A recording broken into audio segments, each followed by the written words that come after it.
dares to do it, but hey, here you go. I'm glad to see you guys. Do you like my pink lights today?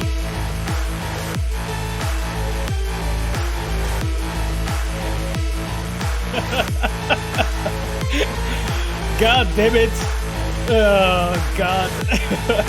So good. I'm so glad you guys are here. I'm so glad you guys are here. As always, what a showman. Yeah, well, I mean, seriously. I'm so glad to see you guys here. I'm sorry I haven't been here last week. I had so much stuff on me. So much is going on everywhere. In life, in work, in everywhere in between. And because of that, I couldn't be here last week. But I'm here with you right now, which is good, I guess. I'm, as always, missing you when we don't see each other. There's like so many things that happened in the last 2 weeks that I don't really remember everything. But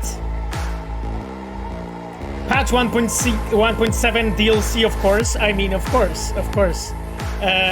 That is the main thing. Wise Labs FF06B5. Well, do you think that I'm working on it right now or something? Revolver asks, where's the patch? Well, I mean, I'm glad, Revolver, in the first minute of the stream, you managed to ask this question. Thankfully you're here, you know, to cover for us. So, yes, so I'm not going to be talking about 1.7 FF06B5 and any future updates. Oh, Cogito, thank you so much, my friend. God damn it. Cogito has gifted subs to some of the chums that are here always. For instance, Hour and Steel. Thank you so much, my friend. By the way, talking about the subs and stuff, because Cogito gifted a sub to a person on the chat called the Maximus Mike. And I was checking with Telsorian, with Patrick Mills and with Telsorian. And my dears, that was in fact Mike Pondsmith, who was here last time when we were talking.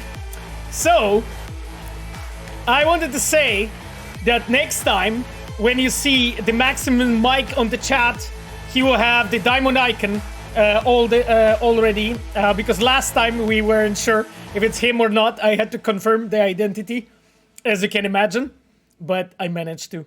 And that was, in fact, Mike himself.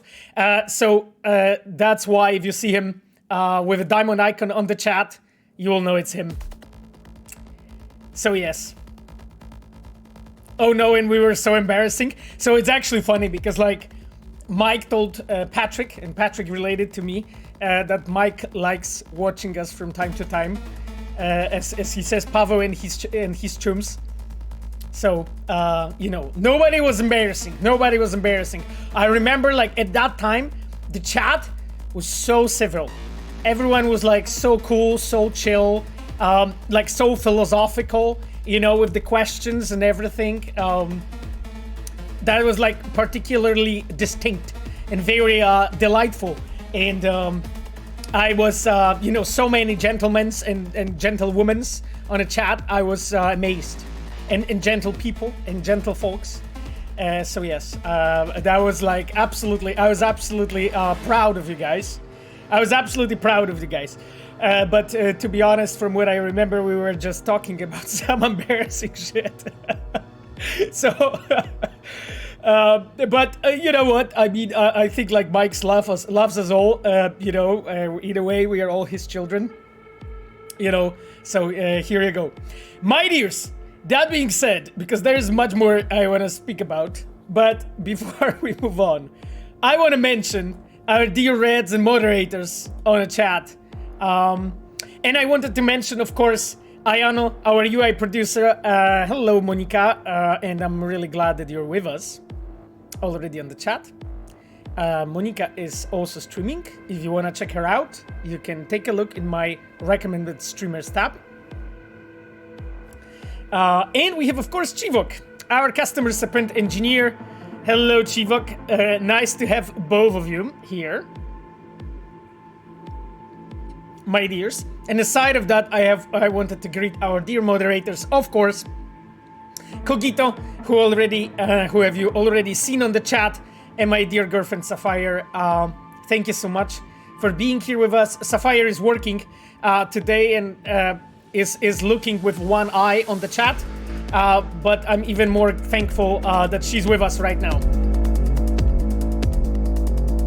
And now, that being said, I wanted to greet some of the distinct guests on the chat outside of our Reds and moderators. And I need to mention, of course, Tyler Mike Vicker himself. Hello, Tyler. Nice to see you with us, my friend. How you have been? How you have been? How are things looking? I hope you're preparing some new interesting Cyberpunk video. Tyler asks, how's your last 3 weeks, Pavel? What do you mean by 3 weeks? You mean 3 of work? That was, I am not taking breaks that often, so to say. And if you're talking about the weeks when I wasn't streaming, well, that was only last week, Tyler. So, but work is doing well, I think, all things considered. Work is going well. My teams are doing quite well too. I'm really proud of them.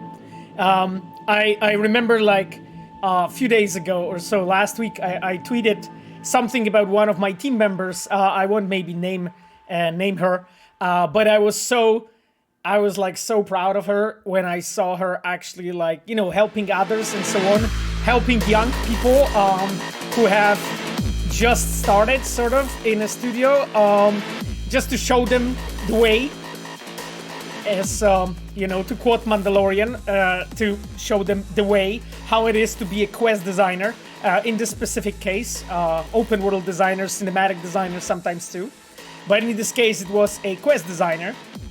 I was so proud. So my teams are doing quite well, I have to admit. I'm really proud of them.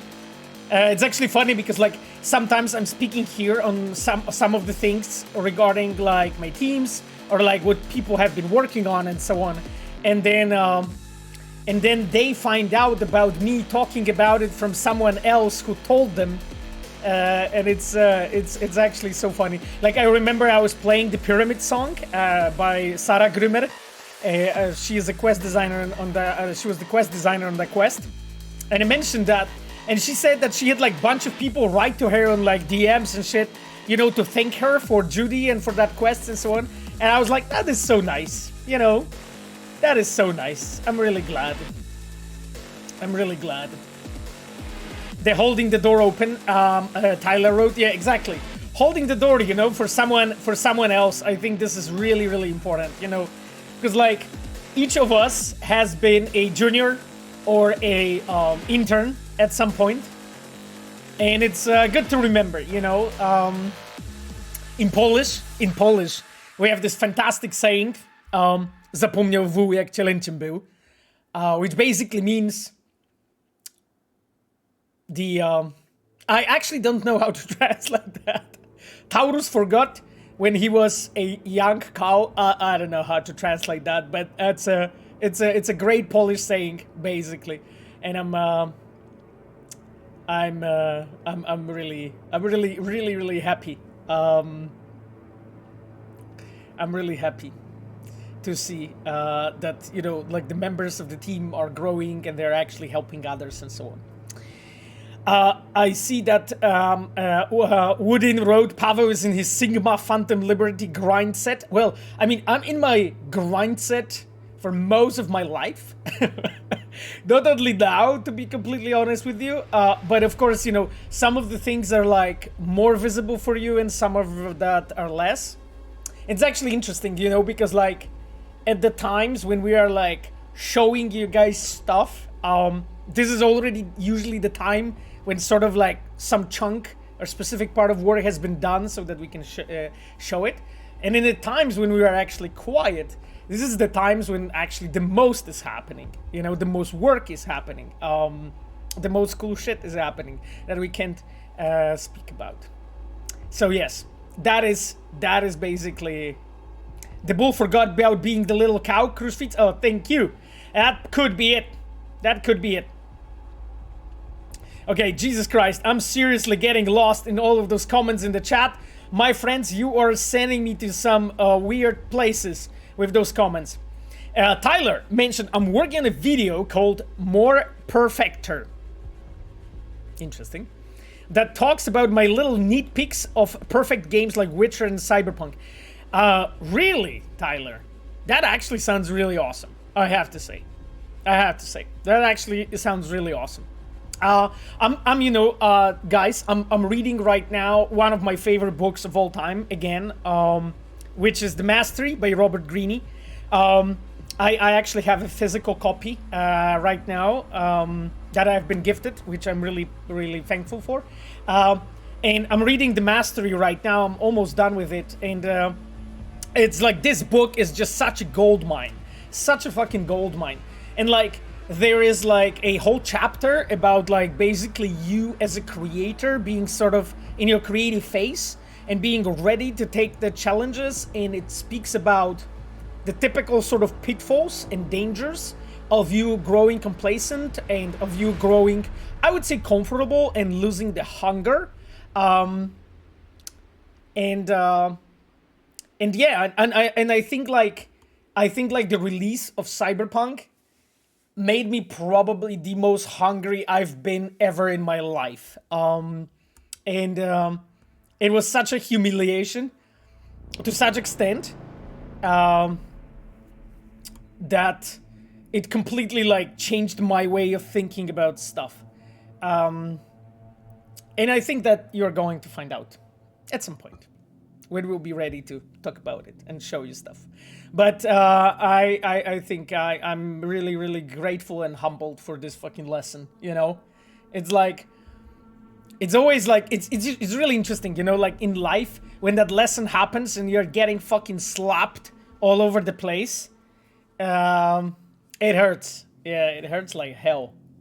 But then in the same time, the fact that it hurts, it means that it's growing, you know? It's like there is this amazing saying, you know, by all a lot of like fitness, you know, trainers, influencers, and whatnot. They always say, you know, if you train, you actually need to rip the muscle sometimes. Not exactly that, but you need to like rip basically parts of the muscle so that it grows. That's why it needs to hurt, you know? I remember like when I was reading the book by Bruce Lee, and one of the amazing things was that I remember from there was like when he was asked, you know, how many push-ups he does every day, and he says he doesn't start counting until it hurts. So only from the point when it hurts, he actually starts counting. Anyway, just few thoughts. You know, like I'm really like the growth mindset and the I don't know, the grinding mindset, or like as would call it, like a sigma grind set. Like that's basically what I am. So anyway, I love topics like this, my dears. And like right now, looking at the release of Cyberpunk, you know, from this perspective, it was deserved, and it was good to get slapped, you know. It was good to get slapped. I think like it actually helped so many things. So anyhow, my dears, that is really everything I wanted to. That's everything really I wanted to say about this. Sphere Hunter, hello. Hello, Susie. Nice to have you with us. Hello, Susie. Susie wrote, Jackie's always in the Sigma grind set. Yep. Pretty much, exactly. Tyler wrote, 2077 was always a good game. It was a victim of the modern horde mentality that social media causes. If Witcher 3 had launched in 2020, the same thing would have happened. I mean, I'm quite sure that you're right, Tyler. But that being said, you know, like we knew when we were launching Witcher in what sort of social circumstances we are launching it, right? So the same applies for Cyberpunk, right? Like, you're right? That sort of a horde mentality created by social media is very much present. But that being said, we have made ourselves a very easy target. You know what I mean? And that's really the whole point. Like, I think it's just like, if you're like, you know, it's the same as in sports. Like, if you keep playing and you keep winning, even though people criticize you, everyone will be happy, you know, in a way. Or mostly they will be happy. Because the style you win is also matters, not only that the fact that you have won. But overall, people will be happy. But the moment when you lose, all of those cracks, you know, everyone will come over and just rub salt, you know, in all of the places where your armor broke, you know, and they're gonna wrap salt in that. And it's like, it was expected, to be honest. You know, expected that situation may happen. So anyway, what I wanted to say is like, I think like we have made in a way an easy target out of ourselves, and I think like there's so many good things that happened because of that when it comes to the studio and our mindset.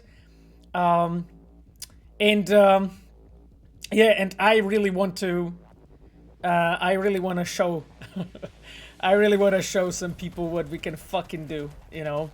That's basically my point of view right now. Bartek Pirko, hello my friend. So Bartek's on the chat right now with a diamond icon. Bartek is our level designer working right now with us on the Phantom Liberty. Great to have you, Bartek, with us. We are just chatting about stuff. This time around we're talking about release a bit and grinding mindset.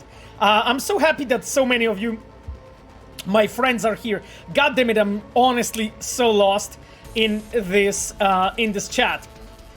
Detroit Became Human wrote, Pavel, just wanted to say Cyberpunk is such a huge franchise. It's been a long emotional roller coaster of feelings. You guys did a fantastic job bringing the characters like Judy, River, Panam, or Kerry to life. We love them so much. Chum, can't wait to see them again. Wink, wink. I don't know what you mean by again, my friend, but thank you for your nice comment. It's really appreciated. It's really appreciated. Thank you a lot. Grillowana Kiełbasa, my friend, so good that you're with us, by the way. I have missed you. Grillowana Kiełbasa, you weren't here for like few streams and fucking everyone noticed. I noticed, you know? Grillowana Kiełbasa. Anyway, my friend, great that you're back with us. Grillowana Kiełbasa wrote, Cyberpunk was a good game, but it was a horrible premiere's cause. Not much to add, my friend, sadly. Not much more to add. Pavel remembers us. Of course, Elysium, I do remember. You guys, like most of you, are here every single month, every single time. So of course I do remember you. Of course I do remember you. Revolver wrote, after seeing Suicide Squad recent gameplay, I'm curious, what do you think of the trend of putting RPG aspects into games where it doesn't fit? And when I say RPG aspects, I mean numbers everywhere. Plus 12 to fire damage or something like that. Not many things annoy me more than those ubiquitous statistics, and unfortunately, equipment in Cyberpunk suffers from it too. Why do developers still do it till this day? Oh, Revolver, this is such a long fucking topic. So, first of all, this is not new. Like, that process of actually merging RPG mechanics into other genres has started like at least 10 years ago. At least 10 years ago, you saw like a first games that already had that in different sort of genres. The elements of RPG were like super commonly used, super often used. So that's first thing. Second thing is because the thing is that RPGs are one of the biggest genres when it comes to the audience. So RPGs are very widely played by a lot of players. Only bigger group, I believe, is first-person shooters. but those two are like at the top of the categories. You can Google what I'm talking about. But you will see basically that like the most popular sort of genres, depending on the regular amount of copies sold, is RPG is first-person shooters as first, RPG as second, if I remember correctly. And the thing is that having RPG elements in your game naturally will attract the crowd, the players, the audience that wouldn't play your game otherwise. And for the game developers, it's in a way quite easy to grab that and use it. And in the same time, the specifics that you're referring to, so like 12 to fire damage, or like, you know, +7 to dodge chance when you're naked, or something. All of those cases are actually pretty simple to do because those are just numbers. And numbers are pretty fairly simple to do behind the scenes, you know, at the backbone of the game, sort of, to make it count properly, even though sometimes that's even bugged in a very complex games. But it's still like much easier to do than introducing any other more complex or specific mechanics. So that is the reason, really. Like, RPG audience is one of the biggest, and because of the games, want to drag that audience and attract them and say, hey, you know, you like RPG stats, you like +12 to fire damage, you like, you know, +7 resistance to the toxic knives, you can basically find it like this. So that is really the reason. When it comes to Cyberpunk, it's a slightly more complicated conversation because Cyberpunk is an RPG. And because of that, that was in a way inherent. So it's less of a trying to attract the crowd and more trying to actually create something with depth. And I think like as an industry, we slowly are growing through the fact that it's not fun anymore to do those things like this. And you know, again, like there is so many games, actually other games, like I think God of War and Elden Ring are two like simplest examples that you can throw, where you actually introduce new weapons. Actually all the From Software games really had that thing from the very beginning, when you had like, not always, but often, very distinct feel to different weapons. And you know, it's not +12 to fire damage, -7 to toxic knives. It's much bigger, it's a whole moveset and so on. And of course, you know, that is expensive to produce. That is complex to make. So because of that, it will take just more time, and it just needs resources specifically dedicated to do it like this. Thus, Questenkind is rating with party of 21. Thus, Questenkind, I have no idea if I read your nickname properly, but thank you so much for the raid, my friend, and welcome, the raiders. Nice to have you with us, my dears. Magda, thank you so much for the sub. I really like to be here every week. Oh, you're welcome, Magda. I'm really glad that you are with us. It's really nice to see you. And again, Valerie Silverhand, thank you so much for the sub as well. You guys are the best. You guys are the best. Yes. Okay then. My dears, I think +20 to Cole Scorpion Road. Pavelito Kirkis Road. Yes, Kirkis. What Pavelito can do for you? Wait, Pavel has a memory. Yes, Pavel has a memory. It's you know, it's overloaded, but it's there. Trinity Hyper, thank you so much for the sub, my friend. Thus, a Questenkind wrote, no worries. Oh, good. We played Cyberpunk ourselves in a stream and kept looking at Judy for like 30 minutes. Jesus. I don't know, Questenkind, did you figure out that you can look at the Judy during the Pyramid song when she has that diving costumes and hair? Sarah really wanted to do it like this, so when you stare in a specific way at Judy, she actually comments on that, or she realizes that's what you're doing as a player. I think like I've seen a lot of people do that. It's so actually funny because like people did that and they were like surprised, you know, that we sort of covered that, because like for Sarah it was like so obvious, considering, you know, that costume, let's call it, that Judy's wearing at the time. It's hard not to look, a rocker girlfriend wrote. Yeah. I mean, definitely it was made difficult. It was made difficult. Our artists have been making sure that all those textures are polished and shiny. You know? Cyber Vesna. By the way, my dears, I wanted to mention Cyber Vesna. So, Cyber Vesna, did you guys see? I don't know. Cyber Vesna, I think, published some of those shots already on her Twitter. That she had a session as, yes, oh my god, exactly. She had a session as Misty in our Cyberpunk bar, yes. Pablo exposing me again, absolutely. That's what I do. I expose you chums, especially those who actually do something cool, you know. Anyway, check out Cyber Vesna's Twitter, actually, if you are interested in some cool-looking Misty cosplay. I assume there will be probably more pictures. Kirkov Kalashnikov, hello, my friend. Nice to see you on the chat. As always, appreciate you being with us. Who is better for you, Keanu Reeves or Idris Elba? For me, Keanu, Voitas wrote. I mean, you know what, Voitas, we need to look for... we need to wait until you guys play the game. And then we can talk. What do you think? What do you think? Like, at this point, it's a bit difficult for you guys to compare, right? Isn't it? Sphere Hunter, Susie wrote, Judy's too attractive.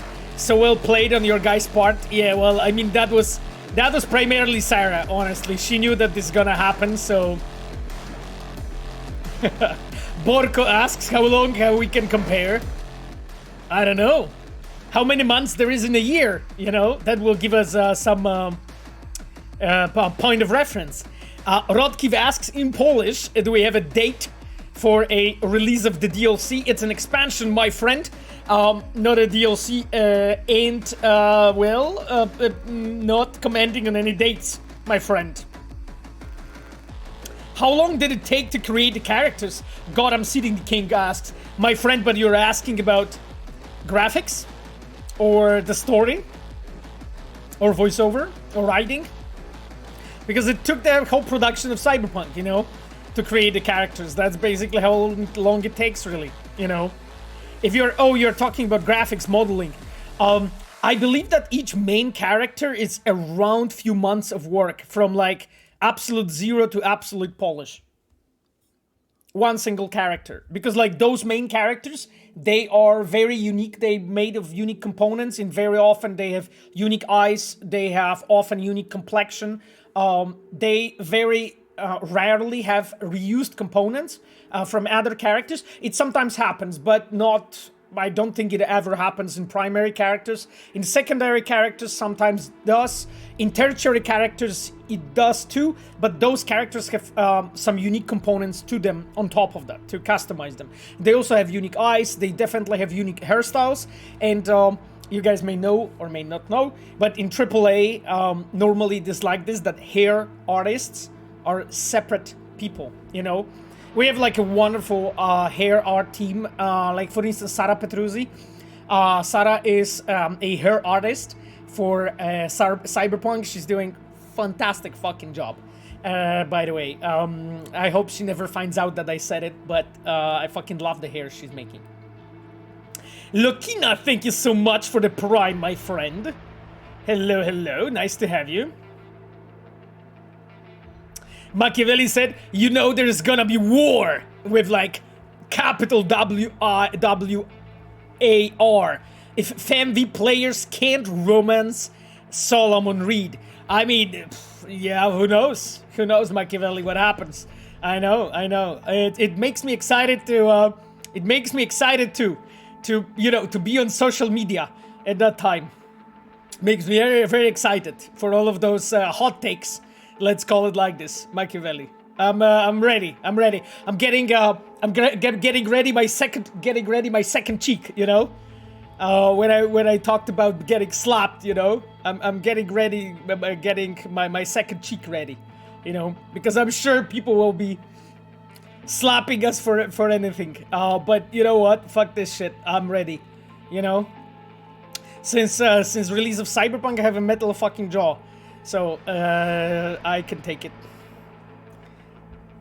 Gotham City King asks again, did you guys at the studio start working with Unreal Engine 5, or is it still all hands on Phantom Liberty? My friend, the work is happening separately on those projects.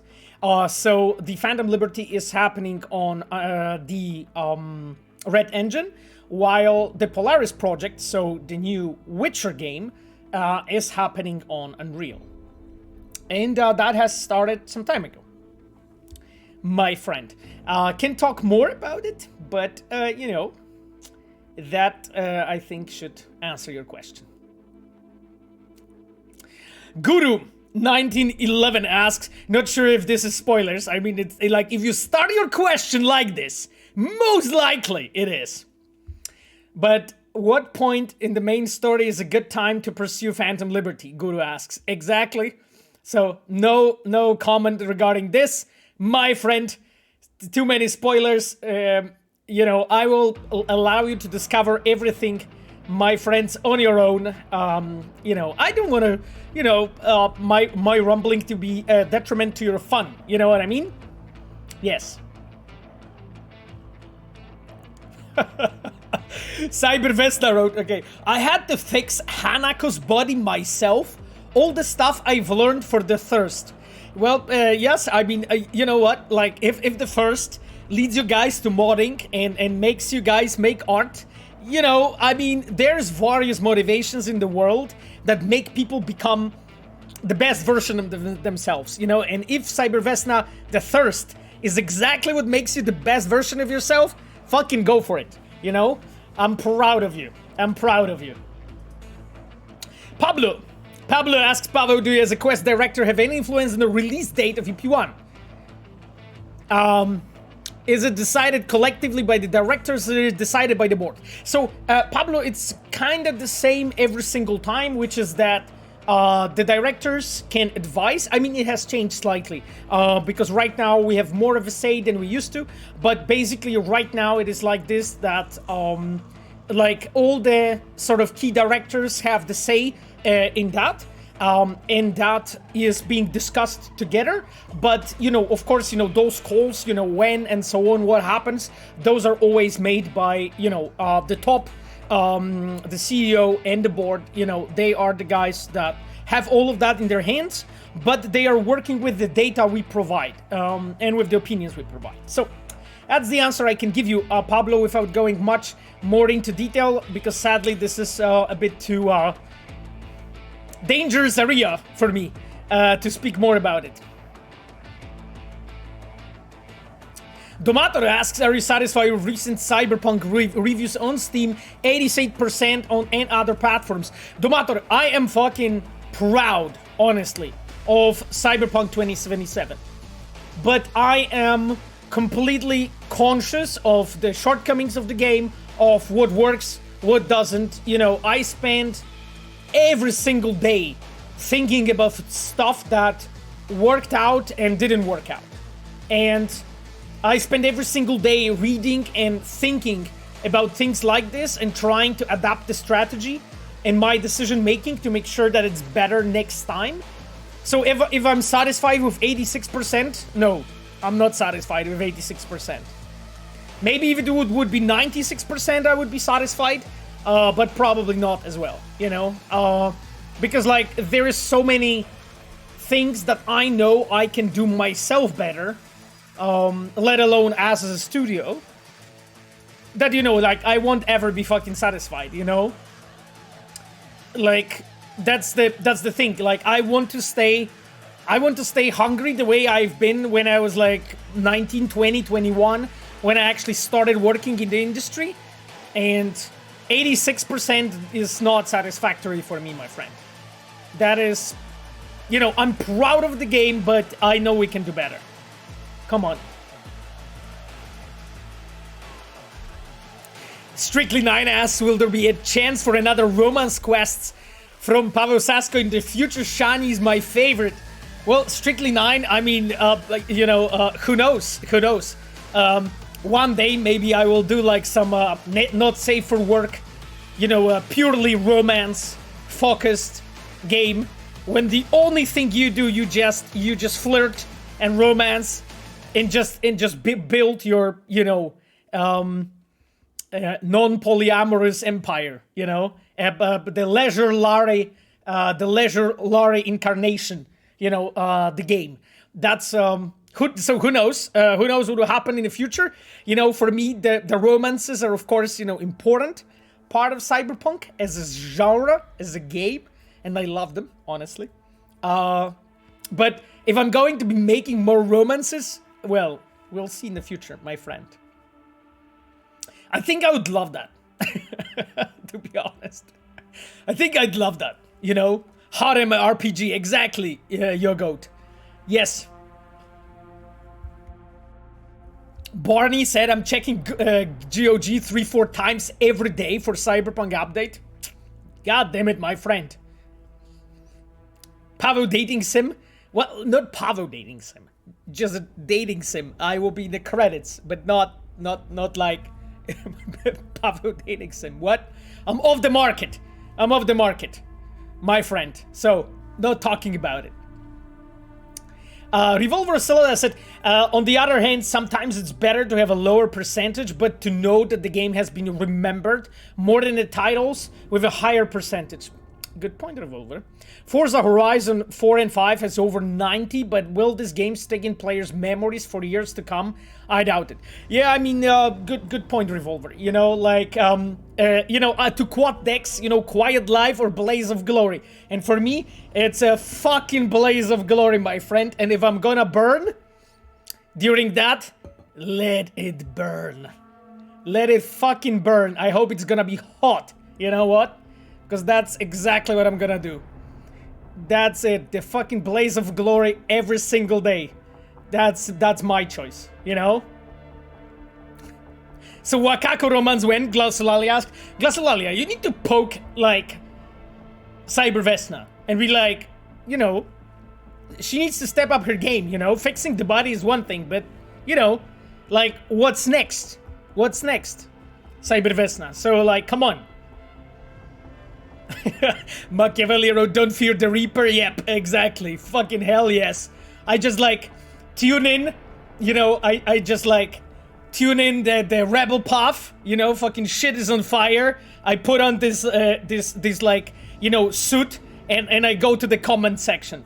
That's basically, that's gonna be basically my thing, I go comment section, I go Steam reviews, I go, what else is a good source? I go Reddit, especially the high sodium Reddit. I hope it's gonna fucking deliver, I hope it's gonna deliver. I've seen that there is over 1.1 million right now Redditors on Cyberpunk high sodium Reddit, so I hope it's gonna deliver. Oh, the Rite of Passage. That is a cool song to play in the background when I'm talking about those things. Yeah. Here you go, guys. Who doesn't love a good masochist? Sapphire Road. Yeah, I mean, it's a there is a great saying. We did it not because it was easy, but because we knew it will be hard. Or some people make love of it and say because we thought it would be easy. But yes. What part of 2077 that you made is your least favorite and why? That I made, Styler. Oh god, that I made. So you mean my quest specifically? Because in 2077 I was a lead quest designer, right? So maybe speaking about all the quests, because in my own quests it's not really that easy to say. I could maybe say that I'd love to maybe have even more choices and consequences because I love them, and more open structure for the quest design. But in regards of all the quest structure for Cyberpunk, I think for me the part that is least favorite for me is the way how some of the characters are introduced. For instance, Kerry, he's introduced too late. Some people never meet him.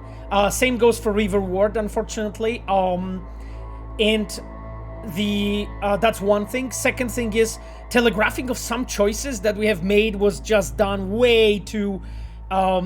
We were just way too subtle.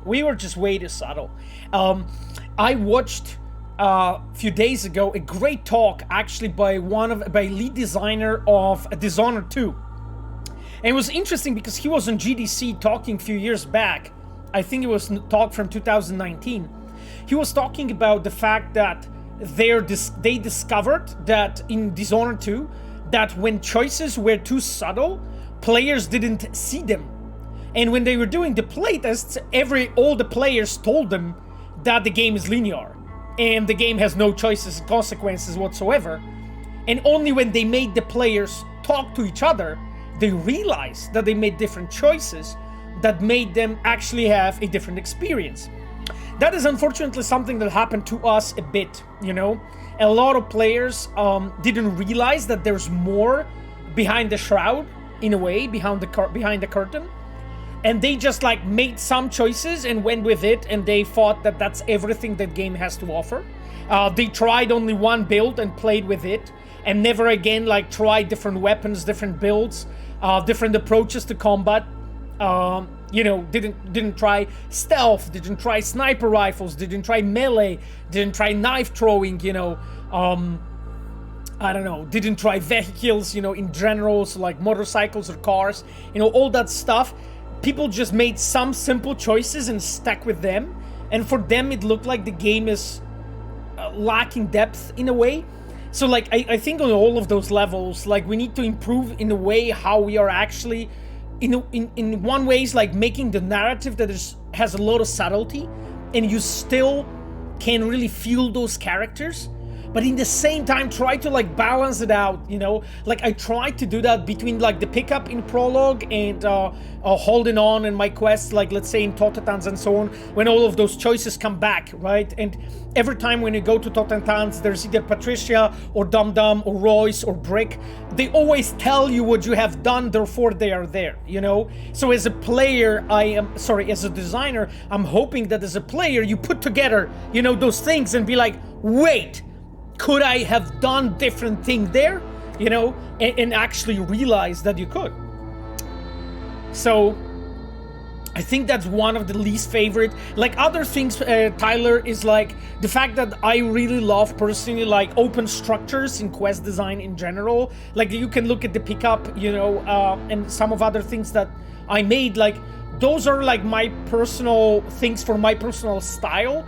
And I think like in a way I have failed to transfer that knowledge to all of my team and sort of execute on the level I would like to. There was, of course, you know, hundreds more reasons why it happened, but you know, I don't want to fucking like use excuses and tell myself, oh yeah, you know, I couldn't do it because of this or that. Because some circumstances happened, because then you never grow, you know? Like, I don't want to be hiding behind, like, you know, some arguments that, you know, there were some other decisions made, therefore it couldn't happen. Because, like, I managed to do it, like, in case of the pickup, why didn't I manage to do it everywhere, really? And again, there's, like, lots of different factors why it happened. But that's like one of the things that I definitely feel I could have done better. Anyway, I could be talking about this for hours, my friend. Stealth Spale, hello Despina. Nice to have you with us. So yes, so Despina is actually one of the people. She is actually the person that I tweeted a few days ago when I mentioned, you know, the sort of a newer, younger, even though Despina is not that new in the studio. She's with us a few years. But she's the one that I had in mind when I wrote about on my Twitter about holding the door for someone else. And I'm really proud of her. And I hope that I'm making her really embarrassed right now that I'm saying those things.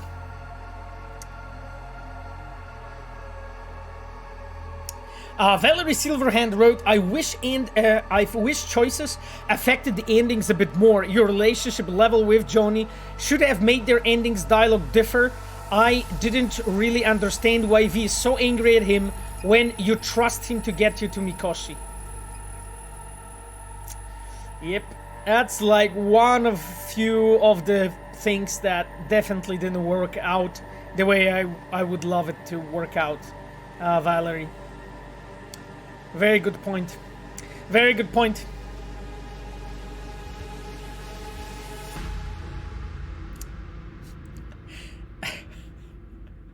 Despina said, I thought you were about to say I'm not that young. Well, you are still young, so yes. But I thought that you will think so. You know, I know you. So, hey, I knew that this is where your thoughts are going to go. Have you had many ideas that weren't taken by CD Projekt? Giapolo asked. I mean, my friend, like, ideas are cheap in a way, you know? We have so many ideas all the fucking time, you know? What matters is execution, how those ideas really gel together with everything else. Ideas are not really that rare, I would say, you know? Ideas are cheap in a way, you know? And again, like everything we put into the game, you can rest assured, I would say that those are the things that we considered to be the best ideas that we had, you know, at the given time, with a given budget, with a given team, of course, you know, because you always have to think about those things in that context. It's King Candy asked if I played Hogwarts Legacy. I didn't, my friend. I didn't play, so I cannot speak about it really. Like, I spoken about it a bit more 2 weeks ago, but didn't really play it, so can't really add much more. I hope that maybe others on the chat played, so yeah, you guys can chat about that topic.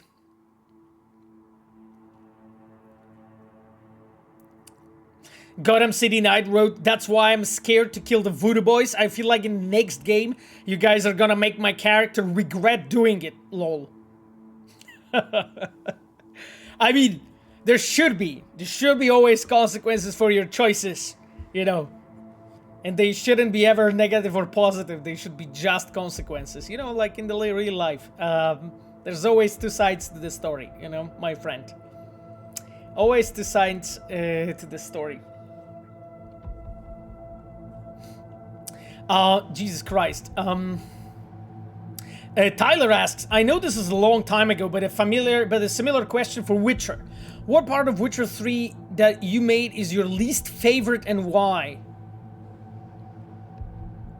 So, in Witcher 3, I was a senior quest designer, and then on the expansions, I was a lead of the quest team on both expansions. So that question is a bit complicated. What is the part that I least favored from The Witcher 3? Oh god. So when I was a senior during the time...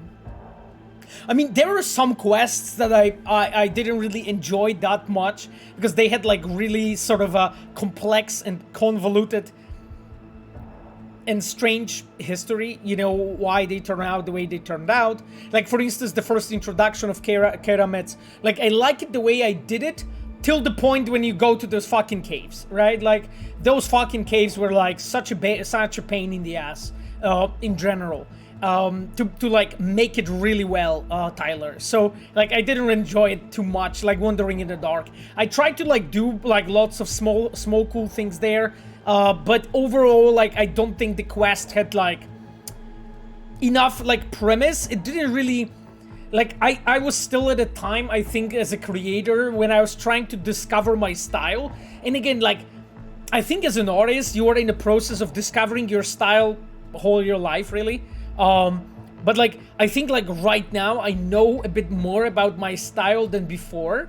And again, probably like in 5 years or so, I will think the same about me today, you know. I'm quite sure of it, which is great actually, that it actually develops like this, and I can have thoughts like that. But like in general, like I like when there is a very interesting, sometimes intriguing, unusual idea for a quest, you know?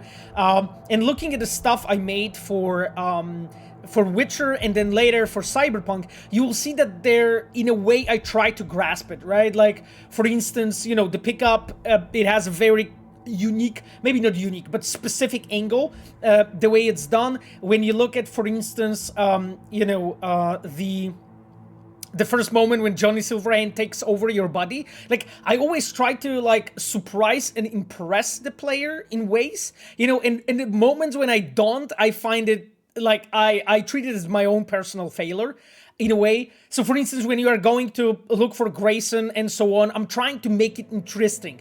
I'm trying to include there few different twists and informations that you discover about Rogue, about him, about his cooperation with Smasher. I'm trying to, like, intertwine it and do it in a place that you wouldn't expect. Like, for instance, the fact, spoiler, that for some time he was hiding on that ship, right? Like, the Ibunica one, right? And there's always something that I'm trying to do to make it, like, surprising, like, you know, Cool Metal Fire, I think, you know, that was inspired by the Prodigy's Smack My Bitch Up, is a good example, right? There's always, like, I always try to have some kind of a clear theme, an idea in mind, and looking back at The Witcher, that was not the case everywhere there, you know, like, it was the case for Bloody Baron, it was the case for Battle of Cormoran, it was the case for The Last Wish, for Romance with Yennefer. I think those were pretty good and there, but for instance, it wasn't really the case for The Wandering in the Dark. It wasn't really the case for the first introductory quest when you land on Skellige, that's also mine, till the point when you arrive at Mousek's lab and you leave, and then, you know, the whole Saxon Unicorn, that's also mine, obviously. So I try to already, like, discover things, you know, how to do those things as an artist, but I wasn't there yet, you know, so... But again, like, I think I was immature as a creator. Am I mature right now? I don't know. I don't think so. I don't think so. I think there's probably like 15, 20 years before I get there, before I actually learn it. But, you know, I'll keep on going, you know, I'll keep on going to try to discover it. Anyway, so looking back, Tyler, like, what I think I could have done better, like, there are some quests that just don't have balls, you know? And, like, I love when just the story narrative content, there's a clear idea not only about the plot and the characters, but also how the story is told, you know, what methods you're using to tell the story. And that's the thing, you know, like, I always try to, in my quest, find something that excites me in that story and, like, get a hang on that to make it unique, because I know that if that's gonna excite me, it's gonna excite the player. But I think, like, some of the quests in the Witcher 3, they did lack, and I'm talking about my own work right now, my own work. They sometimes have been lacking this like clear idea of, like, what the hell are they, you know? And I'm also talking about the level of themes, you know? So, like, what is actual, like, the overlying tone? What is the context? What is the meaning? What is the dramatic question in that story? Lots of the things that I really didn't think about before, now I do, a bit more consciously than before. So yeah, well, we'll see what future brings. Hello, Ascalad, nice to have you with us, my friend. Alex Piotrkowski, nice to have you, my friend. How's FF06B5 going? I feel that whoever solves it deserves recognition, Alex Piotrowski said. Probably. But no further comment.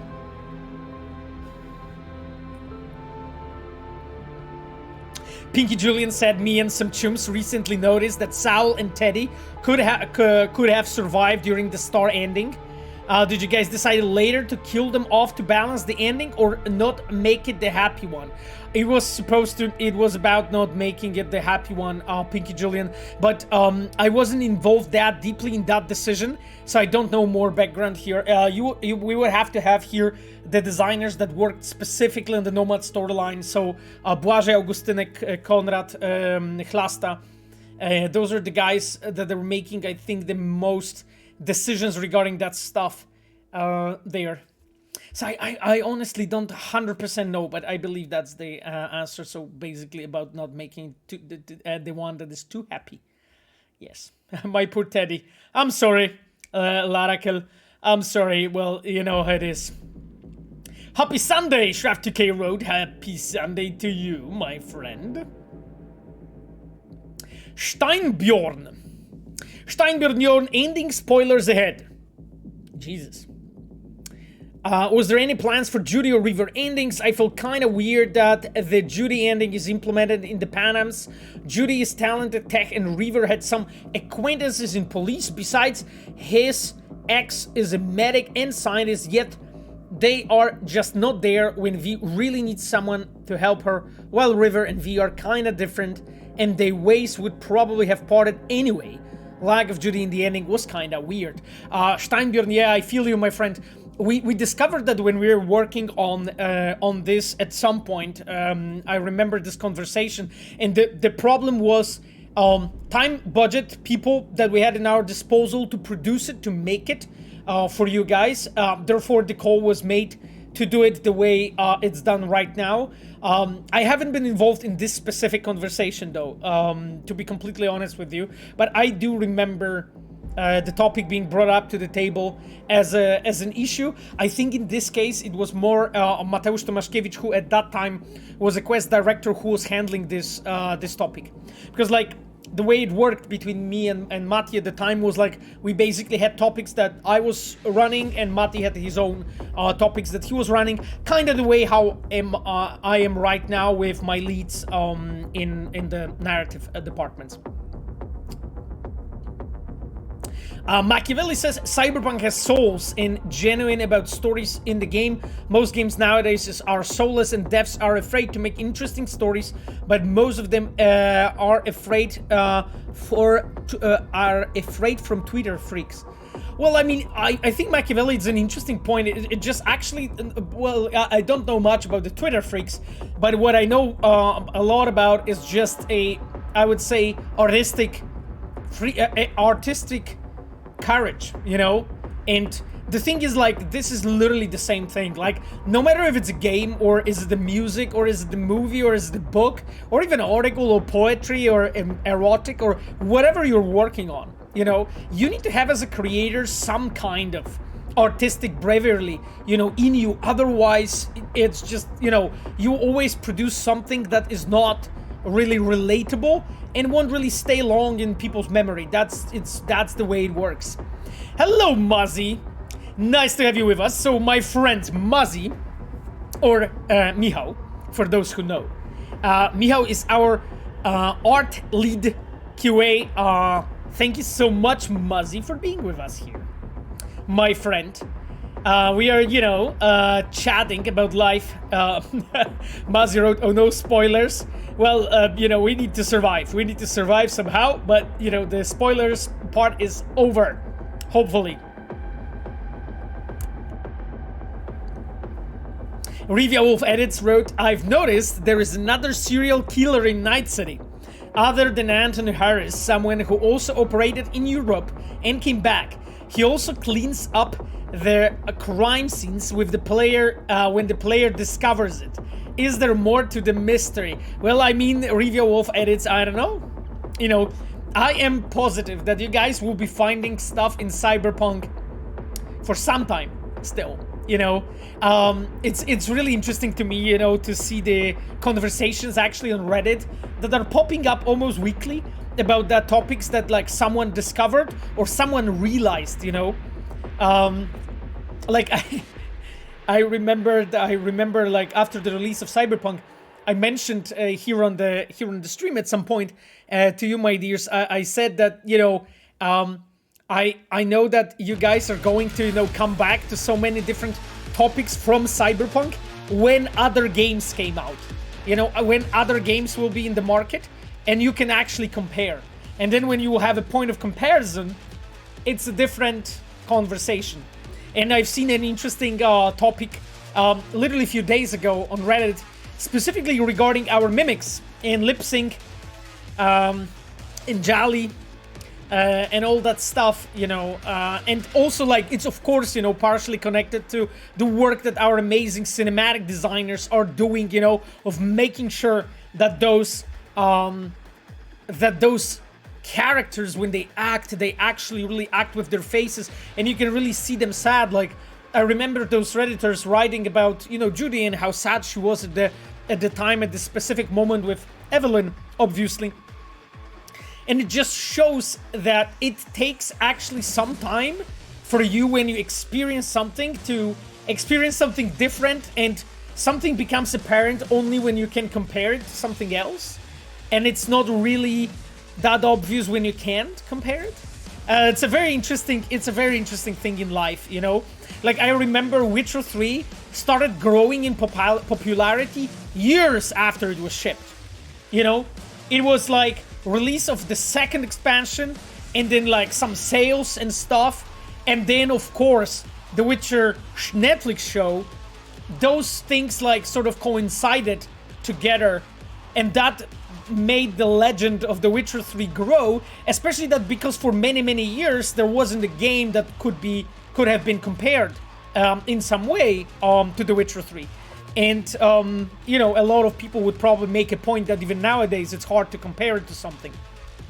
So it's an interesting thing in life, you know, that you just need to see something else, and sometimes a bit more, and really like have this moment of reflection to actually realize what you have experienced, you know. But yes. Okay, guys. Okay, I am seeing a lot of funny comments. You guys are funny. Paweł, Marcin, Michał seems to be the holy trinity of Polish names. Oh, absolutely. You know, guys, what's funny actually? Like last week, I was in a meeting when we had 6 Pawels on a meeting. 6 Pawels, and I think who else was there? There was like Michał, I think. 6 Pawels and 1 Michał, I think. And it was like Paweł from cinematic design, Paweł from story, Paweł 2 Pawels from quests. I forgot which other Pawels there were. But there was like there was literally 6 of them and 1 Michał. So yes, that was very interesting conversation. The Pawelitos army. Yeah, I mean, I remember like the quest designer Paweł Gąska. He called it the Pawels Council. You know, so it's a council of Pawels. You know, Pawels are just basically sitting down to have a council and conversation. Oh yeah, Paweł from art, Paweł Mielniczuk, yeah, as well. Our art director.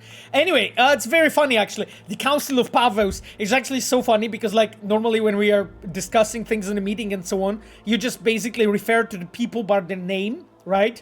If they have a very unique name, like I was telling Lodge of Pawels, exactly, Tyler. I was telling actually Despina, you know, that she is actually so unique, you know, because her Greek name is actually such a huge advantage in a big studio as ours, because there's only one Despina, right? There's only one Despina. And again, this name is so unique that, like, when someone says Despina, everyone knows who we talking about. If someone says Paweł, there's like 64 or something of them. There's like, oh yeah, you're just referring to one of 64 Pawels in a company. So who are you actually referring to, you know?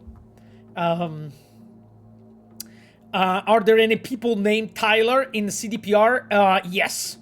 Yes, there is. There is one person, if I'm not wrong. I know for sure one person, but there might be more.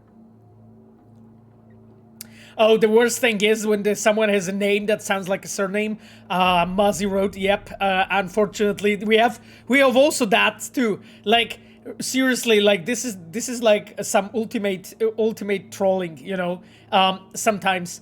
Like one of the coordinators in open world team, Michał. Michał has his surname is Michał Marcinkowski. And it's actually funny because like his second name is Marcin. His parents were really funny. And like seriously, like I constantly keep hearing that people mistake his surname for his name, and sometimes I even speak to him by his surname. Like I think it happens once or twice. Anyway, just a shout out to Michał. He is an amazing fucking coordinator for the open world team. So the Pavelito gang, exactly. The Pavelitos assemble. I've seen very many Paweł, like for instance Buja, very common name. Yeah, exactly. Paweł Buja is another one. Just Tyler asks, do you think that there was too much added complexity in 2077 compared to Witcher 3? It seems that these added layers of complexity have caused content to be far harder to create for 2077, and many of the players may not even notice. That is true. Is there a middle ground? Is there such a thing of diminishing returning systems and presentation complexity? Oh yeah, absolutely, absolutely, Tyler. You know, there's a whole school of design called a design by subtraction, and that school of design is basically you looking into things, how they are designed and how are they working together, and trying to eliminate the elements that do not work together or are not needed to basically create more space for other elements or expand other elements, you know? So the design by subtraction is, I'm a huge fan of that because like I really feel that design by subtraction, it helps you to focus. It helps you to actually see what is the important thing to do. Now, Cyberpunk and we spoke about it many times, even before the release and after the release, is such a more complicated game in comparison to Witcher 3. You know, Witcher 3 is really, really simple. It's really basic, you know, if you think about it, in comparison to Cyberpunk. How many different systems, player builds, even life paths, you know, romances you can have, different ways how you can actually trigger quests, you know, the fact that you can basically make phone calls any place you want, the fact that you can be in the motorcycle, the fact that you can swim, you know, the whole brain dances and so on. All of those things are actually so complicated, and each of that is just basically adding more to the game. So I think that the game would have probably contributed, game would have been probably better from having been more focused on some of the core elements rather than having this much additional things that sometimes maybe weren't that needed, you know? So that is the question I would ask, really. Like, what were the core things, the core most important things for Cyberpunk, so that, you know, the ease of creation of the content would be higher, you know? So that is a very interesting point, Tyler, that you brought up. Like, I think there's a lot of lessons, you know, in Cyberpunk 2077 when you look at it, the way it's designed as a game, you know. Like, I think, like, this game just shows our, probably Polish, but it shows our fucking insane ambitions, you know. It shows just our crazy ambitions. And you know, like, I think it's awesome. I think it's awesome to be ambitious. I honestly love it. And again, you know, sometimes it is, you know, it's really the choice between what Dex said, you know, Quiet Life or Blaze of Glory, you know. You can make the same game over and over and over and over again, because like the first and second and third game was successful, and you can keep making the same game, or you can pick the Blaze of Glory, you know, and try to do something else, and try to do something different, you know. And I think that's the beauty of it, you know, because this is what life is about, my chums. It's about excitement and emotions and fire. And, you know, like, I want us to be an exciting fucking brand, you know what I mean? Like, I want you guys to be fucking wet every time when you see a tweet from Cyberpunk or Witcher account. Every single time when you see a trailer, I want you to fucking come, literally. That is the purpose I'm driven by, honestly. That is my purpose.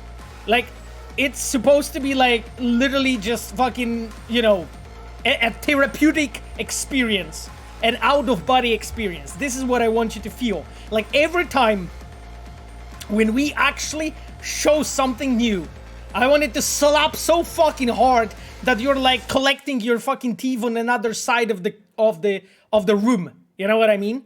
That's the idea. You know, that this is what fucking makes me tick. I love that shit, you know? And the thing is, I know that there's actually many more people in the studio that feel the same.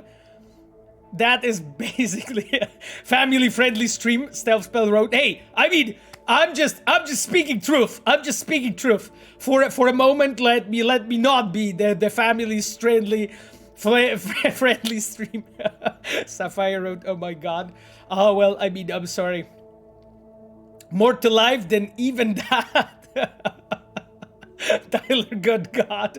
I mean, well, anyway, that is really it. Like, I want you guys to feel and know that we are fucking an exciting team to follow, an exciting brand to support, and really fucking be ready, you know, for whatever comes.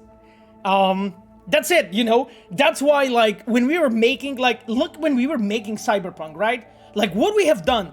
We fucking, 2018, we fucking hacked the Microsoft conference, right? They allowed us to do that shit at the end, right? When we announced Cyberpunk. Then we did this long demo. Then 2019, we brought Keanu on a stage, right? Like, there are games and brands and people that have trouble to secure, like, good names to have in their game. We had him on a fucking stage, and he was so epic. When he went in there, throw his, like, your breathtaking line that will probably go to the history of computer games. It will be in a history fucking books, you know? I'll be like 80 years old when I, or 90 probably, when I like release my memoirs of game dev, and I'm gonna write there about this, you know? And again, you know, every single time, and again, 2020 release of Cyberpunk, you can tell it wasn't exciting, was it? I mean, at least it was a fucking blaze of glory, wasn't it?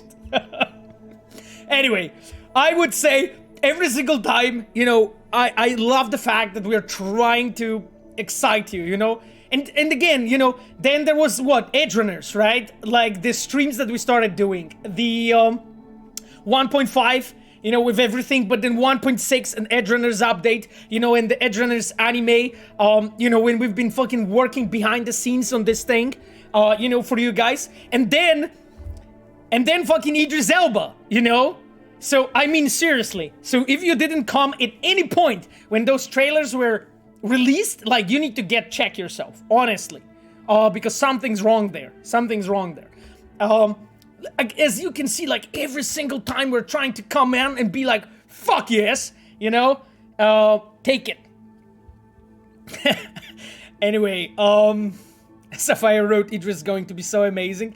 Glassolalia, this many bonks? God damn it. How did I deserve it? Jesus. How did I deserve it?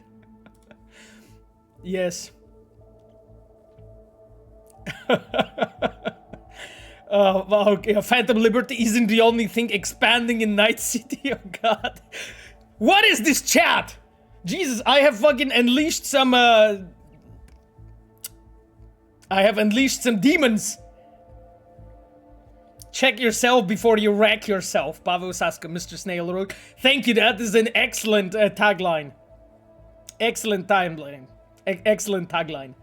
Idris Elba representing England. Yes, Rivia Wolf edits.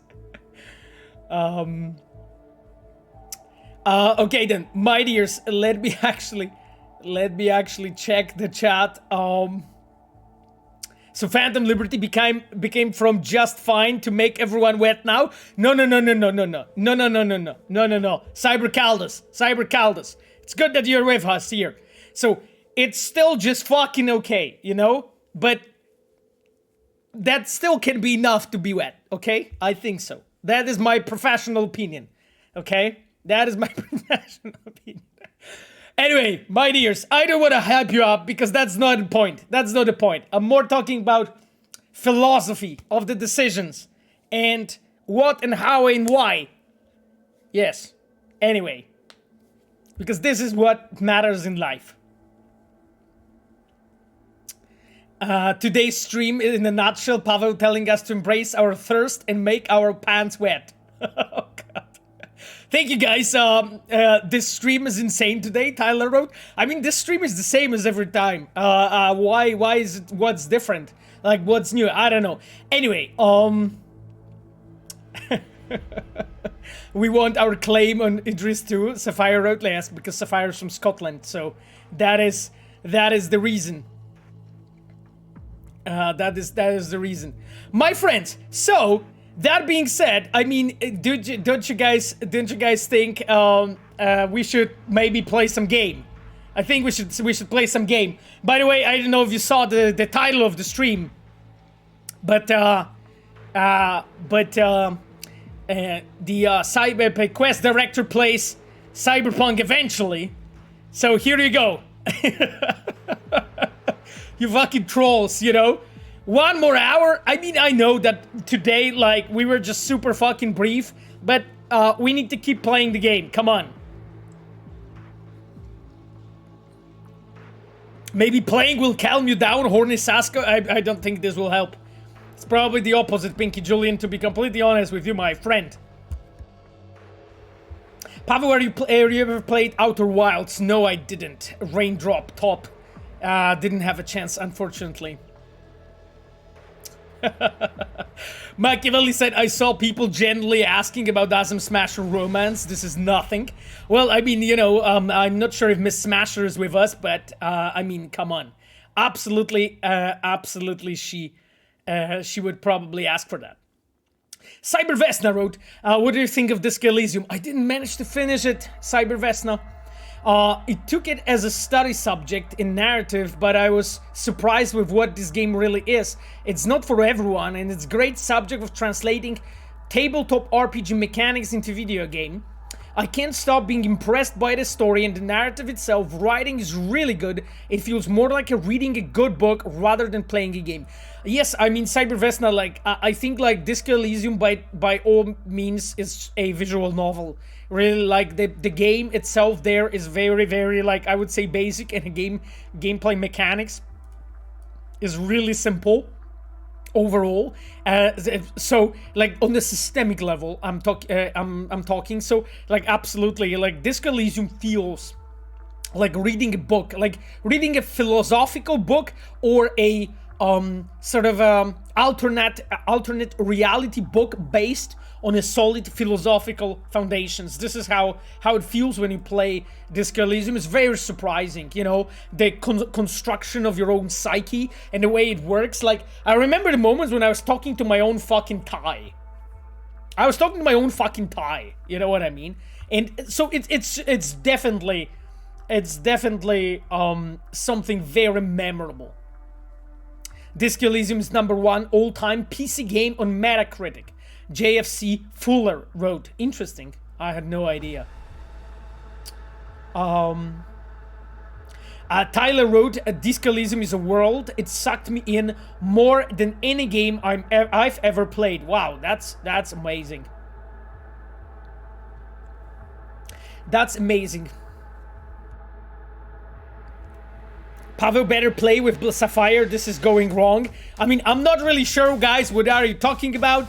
So, this is a family-friendly stream. We are, you know, completely, we're talking here about completely innocent topics.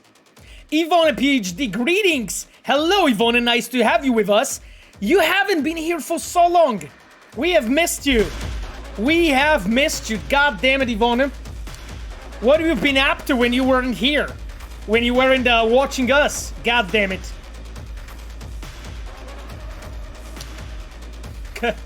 Krushvitz, I'm not even going to read your comment. Bad Basha, you know? Like, I hope the Babsonovska is there. She needs to take care of you, you know? Tyler asked, did you play Disco Elysium with full voice acting? Yes, Tyler, I actually started playing Disco Elysium after the, it's called the Final Cut, I believe, was out. So I have bought it with the voiceover, and I'm really, I was really enjoying it. I sort of paused the game because, like, I had, like, less time to play. I was also, like, traveling a lot, so I was playing more on my Switch. I'm still deep into the Children of Morta, and I started playing a bit of the League of Legends. Oh, I love this game so much. I just, you know, this game will be always fucking, like, will always stay with me, honestly. Like, I don't know, I love LOL. I love LOL so much. Anyway, it's just such a fucking fun game. I raged so much with League voting road. I mean, when I was younger, I also kinda had that situation sometimes. But I just love it. Review of edits as League of Legends stream when. Oh, and we are gonna talk about narrative in League of Legends. You know, about the fact that Lux is in love with Ezreal and all that. What's your favorite champion? I mean, review of edits, I'm an ADC main, so I'm playing I have the most time spent playing Jhin and Misfortune. Those are two my main champions, but I also played a lot of Ashe and Sivir. So those are like, I think, my top 4 played. When I'm in a jungler or a support role, I go into Amumu. I just love this champion. The Sod Mummy is so fun. So I just love interesting champions when they're well designed, and I love the way how Jhin is designed. It's just like so fun to play this champion. It's not too useful in current meta, but I enjoy playing it a lot. Pablo, have you tried Warframe? No, I didn't. Actually, El Bugato, a lot of people in our team did. And we have a lot of fans in the studio of Warframe, but I didn't play it. By the way, El Bugato, great to see you here. Actually, like, I think last stream, I was thinking, El Bugato, that I didn't see you for, like, few weeks. So I think that things are good, you know, on your side. And great that you came over. Excellior wrote Morgana Supremacy. Yeah, I mean, I remember Jankos playing in G2, Morgana jungle at some point. Oh, God. That was such a slap when he brought it up. God damn it. Did you get Geralt in Fortnite? Cybervesna asked. No, I'm not playing Fortnite. You know, I would love to. I would love to at some point try it out. Apparently, it's a fun game. Never really had a desire to try it, but who knows? Maybe School of Llama will actually made me want to do it. Maybe. Hello, Pablo Tancer Sasko, which means the dancer Sasko. How it's going to be sort of what? Leading your own mill, Faurin asks. Faurin is quoting the description of the location from the first expansion for The Witcher 3, Hearts of Stone, where I was immortalized as the owner of the mill by Carolina Stachera. What's a good place to get Cyberpunk merchandise? I believe that the Red Gear shop was the best one, to be honest. I'm not sure, like, I think that shop is getting, like, through some small renovation right now, but, so I'm not really sure if that shop is up right now, but that's definitely the place where I buy my stuff, you know? Like, all Cyberpunk gear, I always buy in that shop, my friend, you know? Yeah, best part of Geralt in Fortnite is forcing him to make silly emotes. Yeah, I mean, I have to admit. But, like, you know what? I mean, I've seen a bunch of, like, combat when you play as Geralt, and it looked pretty fucking rad, I have to admit. Like, because, like, I think the, isn't that, the silver sword is, like, a skin for a pickaxe or something? I'm not sure. I'm not sure, if that's the case, because I'm not, you know, I never played, Fortnite, so can't tell. But I think like that's the case. So it looks pretty cool. Oh, Pablo wrote to the Projekt RED shop is closed until April. Oh, I see. Yeah, here we go, Pablo. You guys know better than me. Like, so when we'll be back, I assume it's gonna be a cool shit. Ivona wrote, I brought Johnny's 911 Hot Wheels from Japanese retailer. They sent me a cute card saying enjoy from Japan. That's cool. That's awesome. Forwarding the road, I finished the 4th time Witcher 3 tonight. There Benji's novel cuts, which means I will have the headache? No. I forgot how it's cuts in English. God damn it. Hangover. I will have hangover again, you know. Steinbjorn asks if you have to choose which gang Night City would you join. Oh, I would probably choose Valentino's. And the reason for that is because they have the best fucking visual style of all the gangs, in my opinion. Like, all of those very classy, like, 3-piece suits, you know, with, like, golden-plated arms and so on, you know, cowboy hats and so on. Like, they look so fucking classy. It's like, they look like really stylish cowboys with, like, gold-plated elements. I don't know. I fucking love the art style of Valentino's. So probably that would be my choice. I really love fashion. Fashion and art and design in general. So I love like just reading about it, watching it, and so on. It's just like one of my favorite like interests aside of just game design, I would say. So I just love learning about that stuff. And like for me, Valentinos are like probably have the most distinct style of all of the gangs. You know, there are of course others like of course Maelstromers are extremely distinct. Right, like I did like majority of the quests for Maelstromers. Not talking about open world, but quest content. I did majority of the quest content for Maelstrom in in Cyberpunk. So I know something about them, but I still feel Valentinos are awesome. Grasolalia and the Maelstrom fans here, exactly.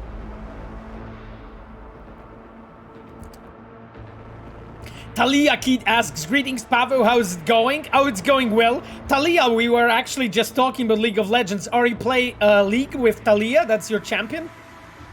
I hope so. It's a funny champ, by the way. Gilovana Kielbasa, touching this Elysium, I wish there was more politics and less safe storytelling in this aspect. Cyberpunk is about the system oppressing people. We have the greatest rebel of 21st century is our head, and we talk about politics maybe twice. My favorite scene in the game is the conversation with Takemura at the construction site. The only scene where we see a real exchange of arguments on this topic. Yeah, good point, Gilovana Kielbasa. It's a very interesting topic. Like, we talked about it a bunch of times in narrative teams, actually, after the release of Cyberpunk, that one of the things that we do quite well are characters. And very often our scenes in the game are about the plot. They're basically to tell you what to do, what is the next thing. They're basically explaining you the whole backstory, explaining you what happened and why you're supposed to do a certain thing right now. And they're all about like the thing that happened in the past before. And it's just all about like telling you the plot and so on. And because this plot is complex, is big, it has many layers, is sometimes convoluted. Because of that, we need to spend so much time in the scenes to explain you the plot and to tell you the plot in an engaging way. So those scenes needs to be interesting, right? There always has to be an idea how that given scene is built. It cannot be just a random composition of words. You know, it has to be about something. It has to have a flow specific to that given scene so that it stays exciting and interesting for you as a player. So because of that, because we put everything on a plot, there is so little space left, Gilovana Kielbasa, to talk about those additional topics, about those additional elements, things that actually make it interesting when you can talk about arguments, you know, with whatever other characters and so on, and just converse and learn their point of view and actually exchange arguments and think, you know. When you actually look into Disco Elysium, there's like so much more of that, right? Like the Disco Elysium in a way is overloaded with this kind of conversations. There is a bit of the plot, there's a bit of a selling the backstory as well. But mostly really this is about what's happening actually between the characters, what characters think about the given situations they are at. And you can almost always ask them, you know, about their opinion, what they think about the given moment. You know, every time when you uncover actually some meaningful beat in the story, meaningful, like, I would say stepping stone when you move forward. So that's really interesting. My dears, I think that we should play the game. We should really play the game. Because like we are talking and I think it's awesome, but you know what? It's already an hour and a half when we are talking, my dears. So let me switch to the game.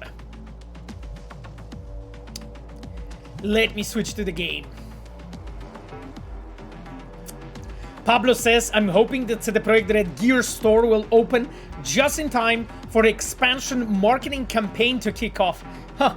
I mean, no comments, no further comments about this, Pablo. But thank you for your comment. I'm actually really looking forward what the store is going to have after the changes that they're introducing. Tyler asks, could you explain the difference between open world content and quest content? Tyler, that's the last question I will answer for now, at least, before I switch to the game. Quest content in our game is everything that is related to main plot and side plot and characters and side characters. Open world content is everything that is related to fixers and gigs and just an exploration of the world. If you just explore and you stumble upon a combat event, an NCPD scanner, a gig, and a fixer calls you, this is an open world content. Quest content is a situation when you have this yellow exclamation mark that looks like a quest in the game, and you are introduced to some kind of situation like a Sinnerman, for instance, or, you know, Melissa Rory, and when Maxtac, you know, arrives to Jinguji store. So there's always there's always characters, there's always a plot. It's marked clearly in yellow as a quest on the minimap, while all the open world content is marked in green, right, with those greenish icons as the gigs and other content, like being, for instance, the outposts. So like the places where you have like, you know, a lot of like a big encounter with a lot of enemies. And between, of course, you have those smaller pieces of content that open world team did, which is basically giving you the whole background of like what happened here and so on, like lots of different exchanges between characters and so on. So, Gingerald Brett asks, hey Pavo, greetings. Will you be at the GDC conference San Francisco late March? I will be, my friend. I'll be actually speaking. I will be talking about 10 key quest design lessons from The Witcher 3 and Cyberpunk 2077, my friend. So, I think soonish, schedule of GDC should be revealed. So it should be already, the information should be already out when my session is. And we are coming to E3 with a big squad, pretty much the same as we did in the past. In last year we had like 60 people on GDC. I think this year is like slightly less, but comparable number, like 50 or something. Like a big group is coming, and we have 9 total sessions. We are publishing slowly on our social media channels all those invitations from different people regarding our sessions. So if you guys are going to be in GDC, come over and say hi. You know, I think it will be very easy to spot all of us, because we will be all sporting the CD Projekt RED gear. Everyone will be in the same customly made gear for that event, so we will definitely recognize us, that we are there. And that being said, my dears, let me switch to the game. I need to check if I have any illegal content. Of course I do. Of course I do. God damn it. Check his eyes reflections. Those are just tears. G Apollo asks, Phantom Liberty t-shirts. No, I mean, I don't know exactly what kind of gear we're going to have on E3. Our team, not on E3, on GDC. We're talking GDC. What exactly we will have in GDC? We our I think events team is looking into it, so we'll see. Like last year, we had this like Witcher and Cyberpunk sort of logo at the back. No, yes, the CD Projekt logo at the front and Witcher and Cyberpunk logo at the back, and it was basically like a join us sort of join us message, basically. I know a way to break in, Valerie Silverhand. By the way, Valerie, we should hang out, you know, in San Francisco. If you're still there, that would be amazing. Actually, we have managed to meet last year, and it was fucking cool to see you actually in real life. Pavel, let's go playing. My friend. Look at this. I'm already playing. I just didn't tell you. You know, I'm already having fun. I'm just waiting for the music to finish and. You got it, I owe you ramen, Valerie wrote. Oh, you owe me ramen for what? I'm not sure for what you owe me ramen, but we can definitely meet. I'd love to. Actually, it was really fun to meet you and your husband last year. So it would be cool. I can bring up some new chums, you know, from the team.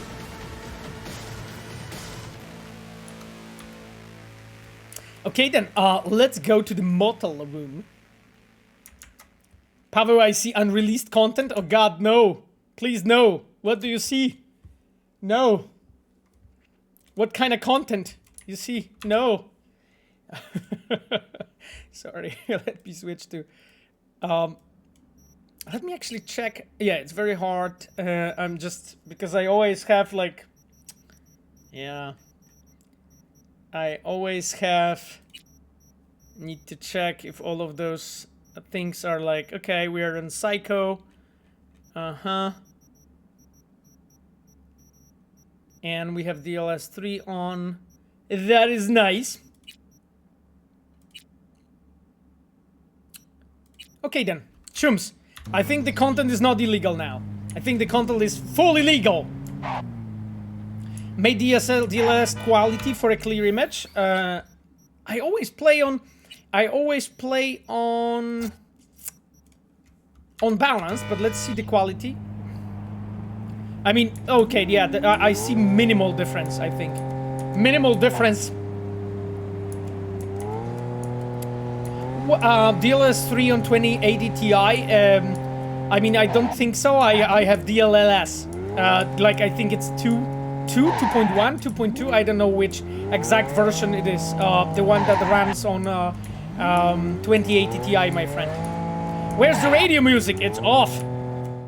It's off. It's no station, my friends. What are we going to listen to? Some Pacific Dreams?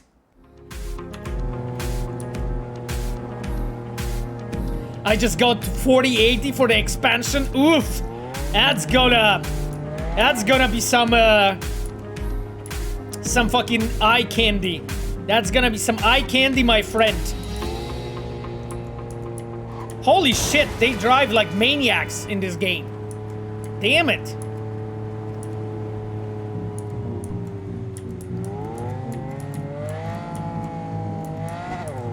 Okay then, my friends. Love this song, Best Radio. Oh, so that's the... Jesus Christ, I drive like an idiot. This is your favorite, most favorite station, guys? Like, I always listen to Principales.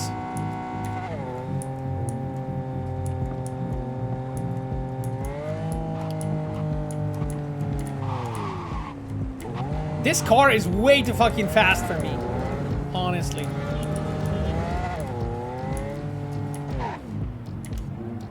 Nah, the cars are wet. Oh, the cars are wet. Well, I mean, I can understand that.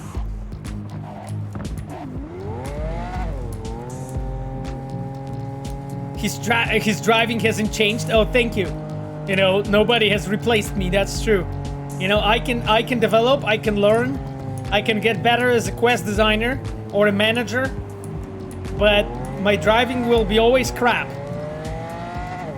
That's basically the goal I aspire to, you know?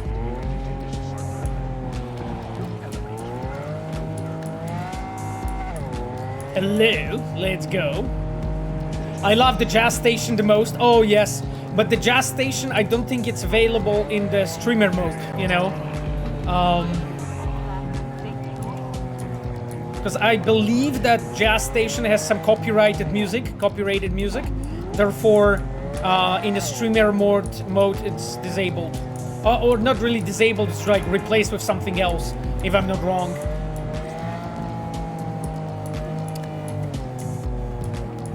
I'm building PC because of CDPR. Oh god damn it, Barney's ask. I'm sorry, my friend. Witcher 2 and 3 and Cyberpunk I can play max settings only. You know, at least you are, you know, you are helping the circulation of money on the market, you know, my friend. So, here you go, you know, and at least you can enjoy it well. That's important. That's important. That's not Morrow Rock, no, that's actually the Pacific. We are at Pacific Dreams, as you can see. Yes. Okay. I thought I had more outfits, though. We need to, like, jump to the flat soon to basically, like, because I'm just looking into, like, how should I look like when we meet?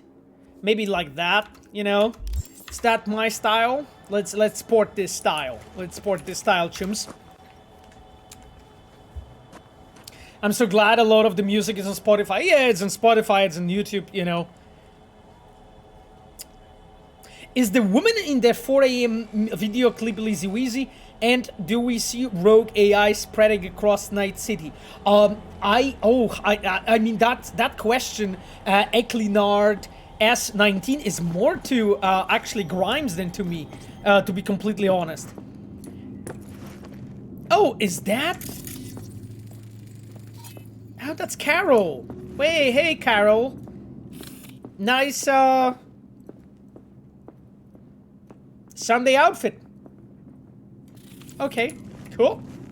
Carol's like, you know what? You know, I'm gonna rock this. Yeah, exactly. The Giga Chad, the gas. Nice hat. Exactly. Like really nice hat. I'm sorry, but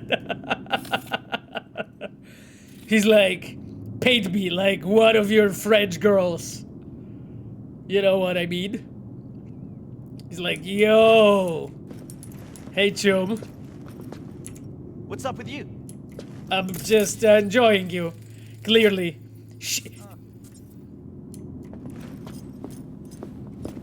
Shay Carter was fucking training like Taekwondo. He was like, fucking, zoop, and then he's gone. God damn it, Shy. Okay, well, he didn't like you. Yeah, I mean, clearly. Clearly, he didn't like me. Yeah, maybe I was just too slow to paint him. That's the idea. This place is so cool, actually, by the way. The No-Tell Motel.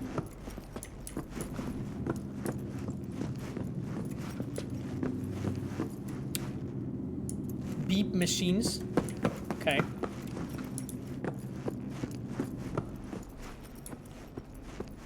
Oh, here you go. Huh, that is like one of the most favorite objects from Pablo, you know? This thing in a whole game. Like the most fucking favorite one. I'm sure of it. You know? And by the way, I don't know if you know, but it's not a vacuum cleaner. Like Pablo like educated us some time ago that this is actually a cleaning machine, not a vacuum cleaner. What, Pablo? Like you thought I don't remember? My friend, I have a memory like an elephant.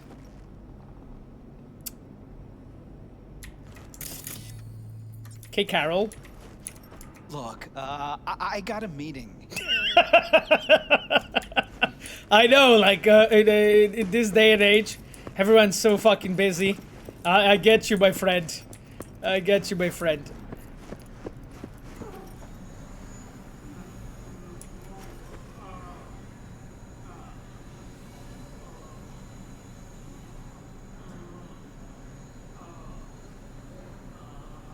So I'm just listening. I'm just listening. Sorry, it's a family-friendly stream, but that's an empty room, I think.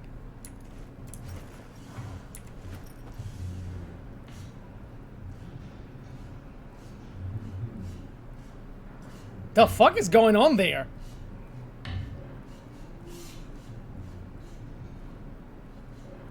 Yeah, I'm just checking the acoustics. I'm just checking the rooms. I'm just checking the rooms, you know. As you can see, there was a lot of attention put into, sounds like my neighbors. Despina, who do you have for your neighbors? God damn it, you need to move. You need to move. Seriously. You might be, you might be, I think you might be living in some, sex cartel's location. Honestly, like, to be honest. You need to, like, pack and go.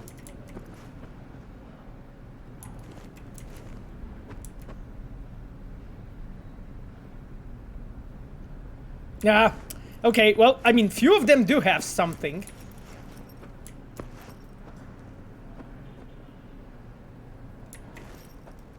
Well, anyway, I'm just listening because, like, I was the one who was helping to record them, right? So, it's just one of my voice acting gigs for Cyberpunk. I remember when we were recording, it's a bit of a behind-the-scenes story for you guys. But yes, actually, that is this is such a cursed knowledge. Yeah, so I was actually recording it, and I remember, like, our audio designer, a senior audio designer, Hania Kubiak. Hania was like, okay, we need like a sound, like, of the guy, and then I'll add like a pig sound to it, and a whip. And I was like, okay, I get you, no problem. I'll like provide the sounds that will like gel well with this direction.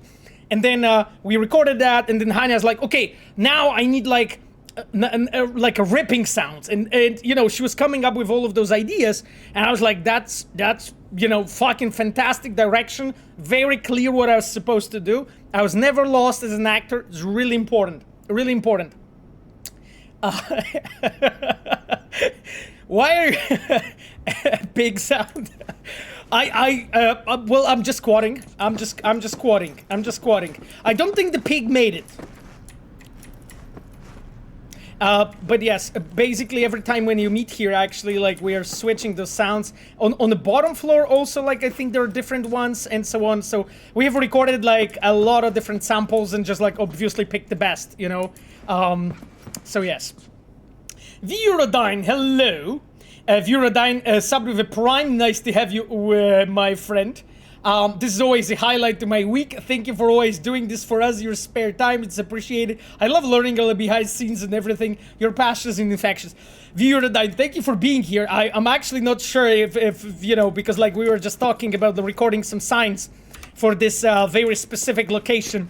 And I was just informing the chat about my vast voice acting background and portfolio. Jesus Christ, this place is dirty. Anyway.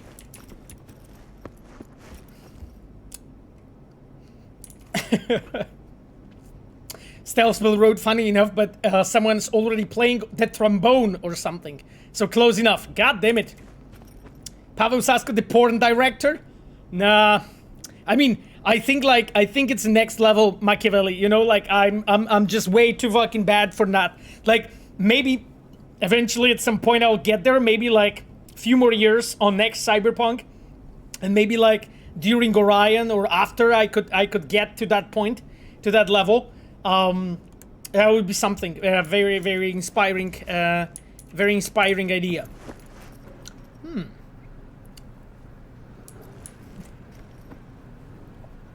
Lol, I'm aware of your voice acting portfolio. Not, I try not to think about it when replaying that quest. Hey, I mean, I'm sorry. I was just doing my job. Family-friendly stream, obviously. Obviously, I hope we have a lot of families here watching together, enjoying the content, you know, enjoying the communion, enjoying the community that we have here. Pavel is a man of many talents. Yes, I mean particularly two, you know, a quest design and sound for porn. But, you know, I mean, I guess you can say it's many. It's definitely more than one, so I guess it qualifies. It's a very adult family. Anyway, let's go. That's the door. Kushik says, do you know what hardware's Nvidia Ultra Ray Tracing CP sample you shared on Twitter played on? Oh god, I don't know. These sun glares on the car is full sun is something amazing. I wonder how much of an effort it takes to support it, considering that not many can currently experience their own PCs. Well, I mean, Kushik's the reality is that we want to support, like, you know, all kinds of different things, you know, that players can have in their machines. Therefore, you know, there's a lot of effort always, you know, put into those topics. I believe that Nvidia just put the, you know, the DLSS3 recording, and that was on 4080 card. It could have been 4090, but I'm quite sure it was one of the 40 cards, because this is the DLSS3. So I suspect so, my friend. But again, don't know 100%. You know, it's not that I was there together with them.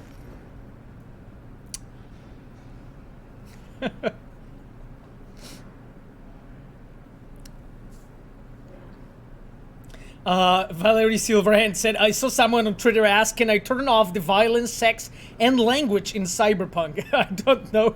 I don't think this is a game for you. Yeah, I mean, it must be an interesting experience to go in, you disable all of those things in Cyberpunk, and you are left with road trace. That's basically everything that's left.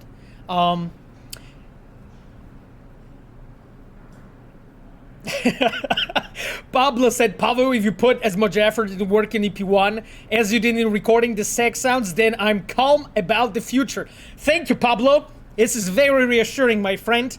I'm always trying to put my whole self in no matter what I'm doing. Let's go. Lizzy, what in the... Fuck. Now I get the rush. V, I was angry. I pushed him. These fucking arms, these hands. Oh my god. You ever wake up in the middle of the night and not know who you were for a second? Or, I mean, you ever feel like you weren't really you? That's how I feel all the time. Every moment. This emptiness, this helplessness.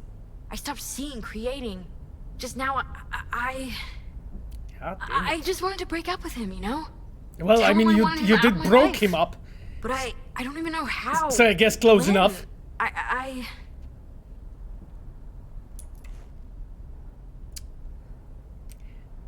You're right.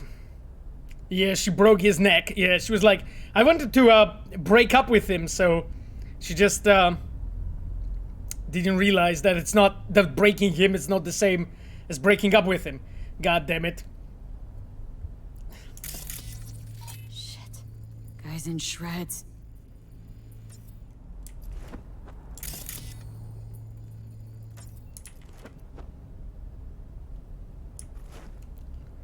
Yeah. She fucking strangled him?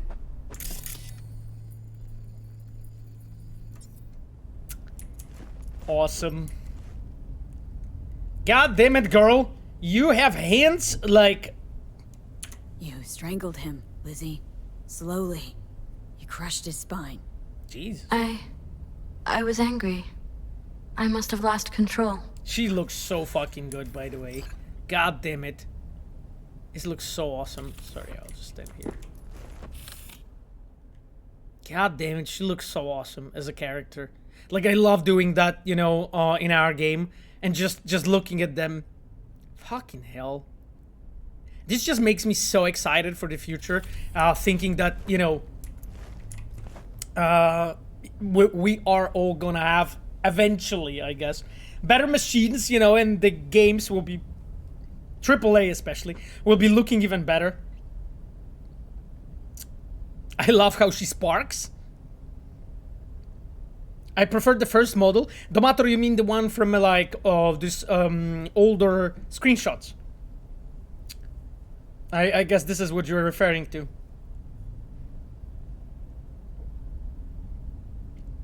Cybervesna asks why Lizzy Wizzy is just a chromed model of Michiko Arasaka when you guys get unused model for her with the unique appearance. Cybervesna, no idea.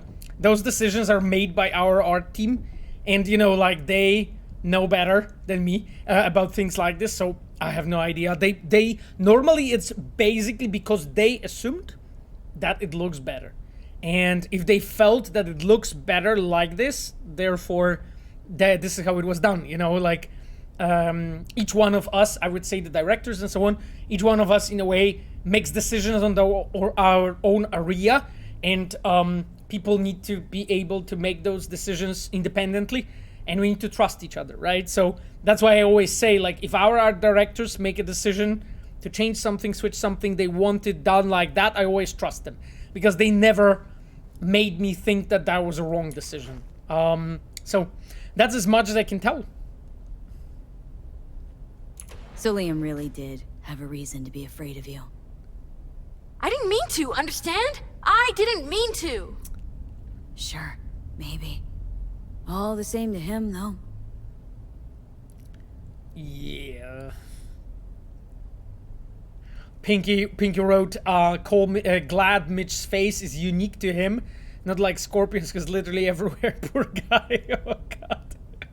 Yeah, I know what you mean. That's the sad duty of like tertiary characters, my friend. So this is about the body, right? That's why you called? Yes, the media can't hear about this. Got it? That would be... Oh. Huh?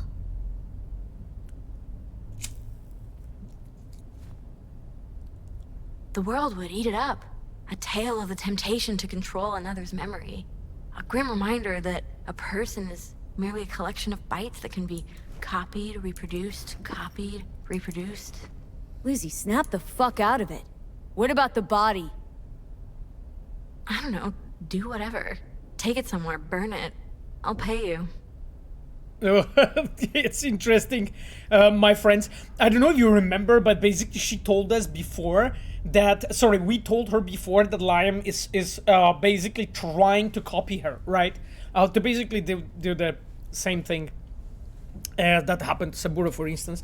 And what's interesting is like the fact that, you know, like she has sort of lost control, and it's not completely clear, was that really so innocent, right?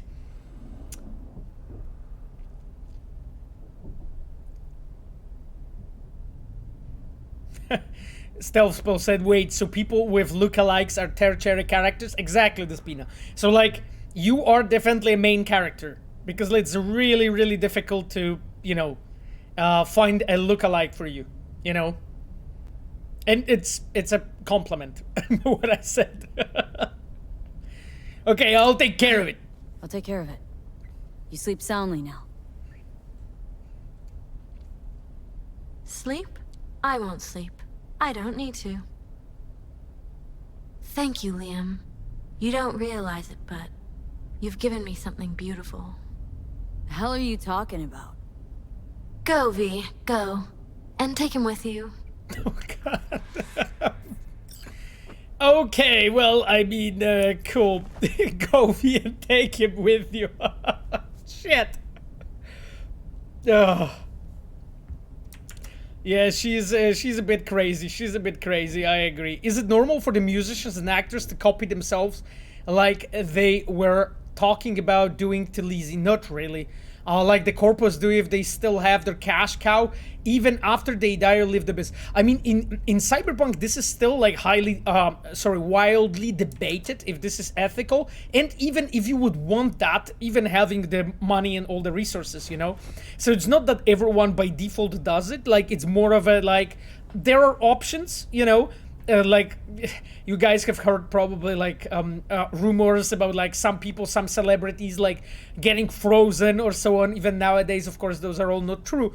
But in Cyberpunk, it is true, and a bit more, I would say a bit more true than Someone it is should give you a checkup. in our world. See if you're okay, Lizzy. Someone you trust. I like what's happening to me. Lovely to meet you, V. Now go. Go. That is wild shit. Well, let's get rid of the body. Let's get rid of the body, my dears. That is... Do we have some... Okay. Not fucking suspicious at all when I'm walking here with this gun and with this body. You trying to trap me?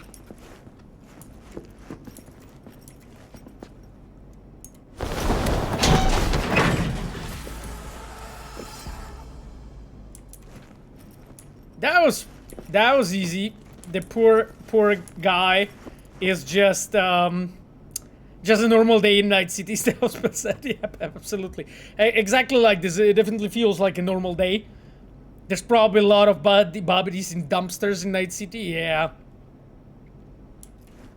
By the way, guys, like I was yesterday watching some videos about some old crimes and so on. God damn it, I was like watching. It was about like crimes in 70s and 80s in US, in Chicago specifically. And I remember like there is this famous story of like one guy, I forgot his name, when he was like stushing his body in the bodies of people. He had like 20 or something killed. He was stushing bodies of people in the basement, and that bodies were like fucking stinking, right? Because they were all rotting there. And he had a wife, and I think kids.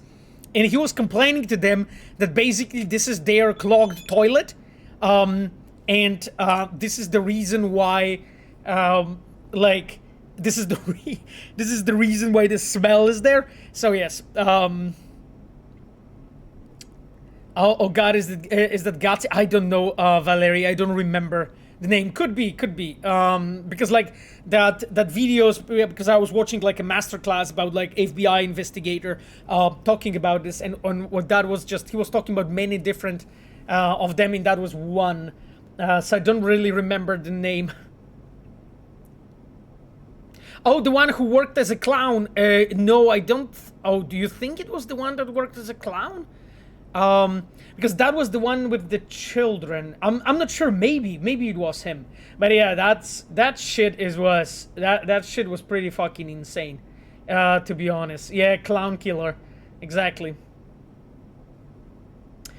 John Wayne Gacy was in Chicago. He killed a lot of young boys. Yeah, exactly. You guys know suspiciously much about like killers in this chat. A very interesting audience I'm having. Let's move on. Let's change the topic. What about Johnny? He amped it for a gig or meh? Oh. He's amped as he's ever been. Huh. Okay. I remember, like, because I even added that conversation. You can trust us, Pavel? Pavel asks. That is the point that I'm not actually so sold on, but okay. Well, I'm amped as fuck. If anyone wondering, it will be fucking Shimra. Just gotta remember not to get too wasted before. Old habits die hard. God, Kerry. Put your shit together, my friend. How's the meeting? Hey, is there something I can do for you? 'Cause I'm kind of busy. I mean, I was just actually wondering, you know, I had some ideas, but okay, I think his name is Carol. Quick, apparently. Family friendly stream, 100%. Oh yes, 100%. Thank you. That's Scorpion. That is Scorpion in disguise. You know, like Scorpion basically, like he's just working two jobs. One job is he's dead with the nomads. You know, and second job he's a male sex worker. Here, you know, happens to best of us. You know, it's a dystopian world. To have, you know, money, you need to work multiple jobs. This is what Scorpion does. His stage name is Carol, we found out. So everything makes sense actually when you think about it, you know. Get that back, Scorp. Sag wrote. Cybercaldos, I don't know which question. I'm sorry, my friend. I'm sorry. Must be tough working as a dad for nomads. Yeah, I know. Exactly. Exactly my thoughts. Lizzy Wizzy, you received a transfer from unknown. Thank you. You need to be careful, okay? I'm worried about you.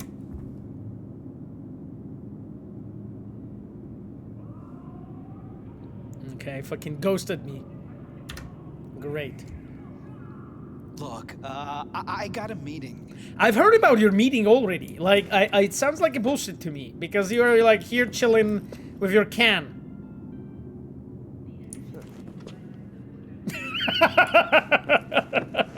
Well, you know, so that was a fantastic conclusion to this interaction. The meeting actually is happening. It's his hand meeting with his sack. So let's leave him at that because what the fuck is going on in this city? Wow, people are unhinged. That's fine. Not that I'm surprised, to be completely honest with you, my dears. Let me check because, like, I think right now we want to go like a Supreme and. Okay, I need to wait for the call, so let me actually skip and let's see if we will get called. What the fuck's going on in the city? Sasko 2023.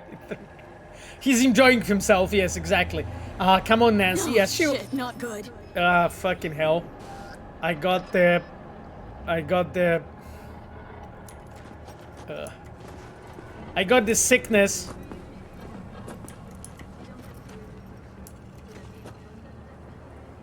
V.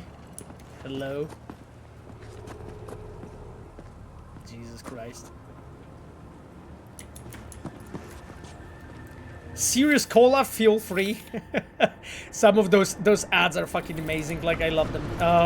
Honestly, in this city. Darius. Okay then.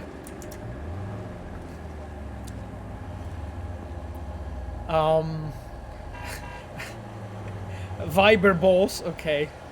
Lizzy hairstyle, is hairstyle available in character creation? If not, can we have her hairstyle? Oh, I mean, Cybercaldos, I have no idea, I'm sorry. That is like, I am worried it's a bit too specific of a question, my friend, for me to know. If this is really her hairstyle or so. So hard to tell. Okay then. I think, my dears, we are waiting. Oh, I'll jump there to reported crime then. Before. Oh, God, Pete's fucking hell. I have completed everything in this game almost, which is great. Okay, let's go there. And in the meantime, maybe she will call me. A kilometer? God damn it, that's far away. Have you play tested Phantom Liberty and was it fun? I mean, Radek asked. Radek, I think that question was asked already multiple times, and I said it's really, really fucking okay. You know? Yeah, it was okay. Exactly, it's exactly like Basha said, you know? It's okay. Yeah. I'm playing Phantom Liberty since very, very long time. Since we started making it. I'm playing it. That's some fucking sunny day, I tell you that. Okay, let's check that crime. Go to Jalapeno Joe's hideout. Wait, what? Oh, because we were reading about it, Jalapeno Joe last time. Okayest DLC ever, Ragnar wrote. I mean, we'll see. We'll see if it's okayest ever.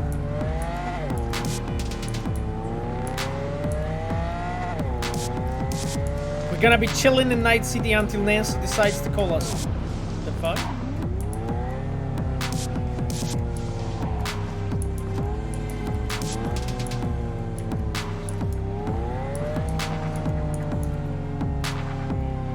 Phantom Liberty was okay, I can confirm. Source trust me, bro. Exactly. Cyber Vesna. Exactly like that. That's what I was thinking. Jesus Christ, we are just going here to Norfolk's? Pavel, do you have driving license in real life? Hello? Hey, gig's all set up super sweet like. Tonight, at the Red Turn. Talk to Kerry? Didn't change his mind or anything? No, not at all. He's pretty stoked, in fact. Haven't seen him like this since the Silverhand days. What about Henry? Still not on board? Didn't even try. Not wasting my breath on that dick tip. Well, so, see you tonight. And don't worry about your axe. Got the gear all rounded up. Oh yes! Fuck yes!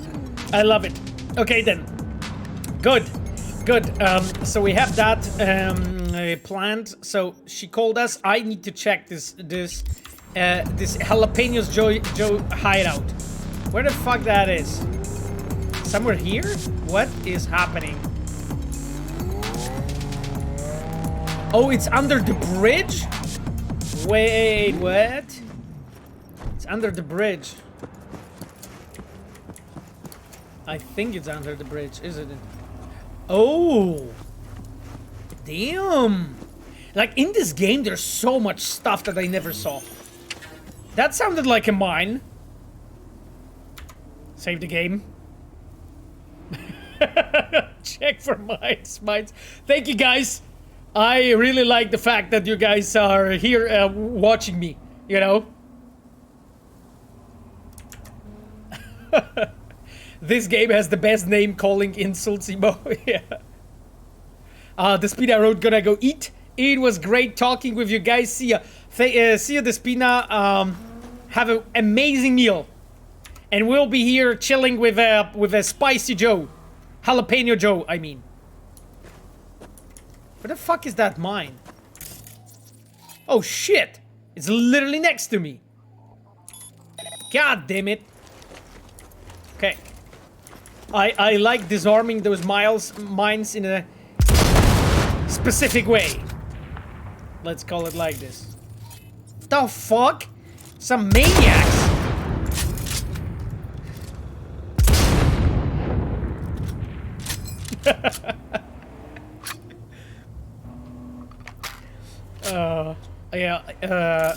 I really like the fact that you guys hang out with the Spina and that you say goodbye when she runs. That's really nice of you.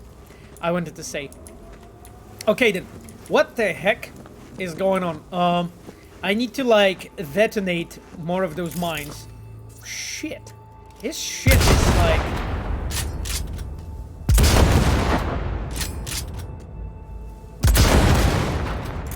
Do you guys like how I disarm the mines? You know? That's the way... Precision mine tools, exactly. That's the way how you fucking do it. You know?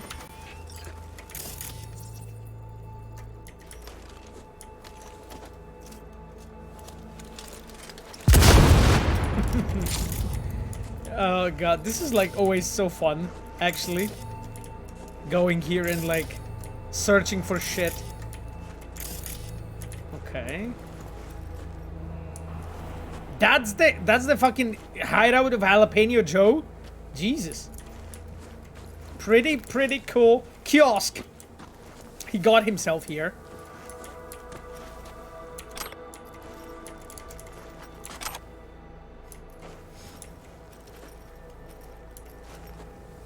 He likes reading about sport. Cool. Okay, let's check the PC. Interesting that it wasn't stolen, though. Interesting it wasn't stolen. In the next meeting, Miles tossed up adding mines.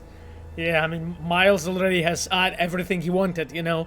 All the mines, he all ran out of the mines. Joe, you're not safe. Bobby writes to Joe.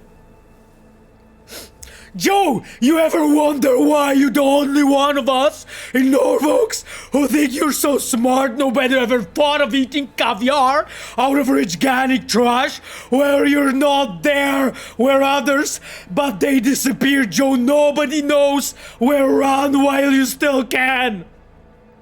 I mean, such intensity. God damn it. Bobby is like... Yeah. Bobby was an animal. I'm scared.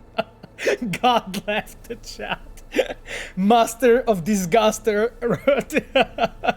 Oscar Worthy. Oh, thank you so much. It's like the, you know, overdrive, yeah. This stream is an experience. I'm glad, guys. I'm glad, guys, you think so. Okay, so there is Bobby, right? But there's also Gobby. You sound like a guy who says, wait, meme pop. Okay, so there was Bobby, but there's Gobby, right? And Gobby says, okay. Gobby says, "Yo, Jalapeno Joe, what is up, my chum? A long time no see, man. I've been? I've been better. Things are a little bit rough right now. Got that DT getting worse. Shakes are so bad, it's like I'm bust through the wall. Anyway, need a safe spot to get clean. Help your chum out? Like, I help you back then?" And then Jalapeno Joe responds, "Chum, you got it twisted. Just cause you loaned me a few ads, which I paid back, don't mean we're chums till the end of the world. So take that sob story of yours back where it came from. Should have started up again. Anyway, let me spell it out for you. Number 1, no, you can't come up here. Number 2, no, I won't help you. Number 3, it's jalapeno. You know, the jalapeno, for fuck's sake, not that hard." Well, I mean, truly, Art Phantom Liberty will be voiced in entirety by Pavel Sasko. I am in awe when it comes to your guys' belief in my skill set. Sadly, it's a long way to go before I actually be good. But you know what? Eventually. Read the file too. Holy fuck. Where's the file? Oh, yes. Notes. What the hell is this, actually? Protocol security. 102. Mr. 102 leaves home, 7:50 to 7:20 a.m. Enters parked Delamain. Miss 102 jogging with bodyguard around 8 a.m. Sex with bodyguard around 8:45 to 9 a.m. Leaves house around 10 a.m. Back no earlier than 5 to 8 p.m. Trash, unfinished takeout, sushi, electronics, clothes. 103. Miss 103 works nights, leaves house around 10:30, 11:30 p.m. Back no earlier than 6. Trash, experienced expired medications, food waste, cigarette butts, electric fans. 104. Mr. 104 home all day, doesn't leave, nothing of note in the trash, better avoid. Patrol, security high, something's up. Yeah, well, I mean, Mr. 2 and Miss 2 has a very intense life, I would say. It's a very intense life. I'm crying, this is golden. I mean, seriously, like, this is just fucking comedy. Honestly. Okay then. Genosoul asks, how was the work on Cyberpunk 2077? I mean, overall it was lovely. Honestly, it was difficult. It was really challenging at the end. You know, shipping the game. That was a challenging process, but overall I fucking loved that. You know, it was a lot of grind, my friend. You know. But we have learned and developed so much on that through that process. So like overall, that makes me happy. Actually, you know, with the way we ended up being. I like your car. Mercy, mercy, mercy.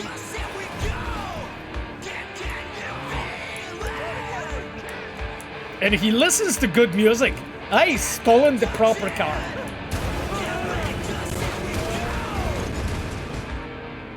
Okay.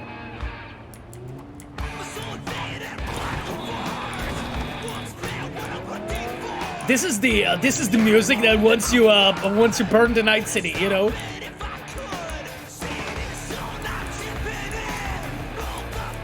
Fucking hell, this is so good.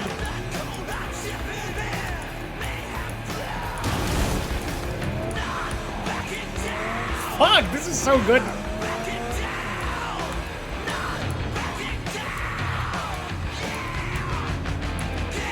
You feel it.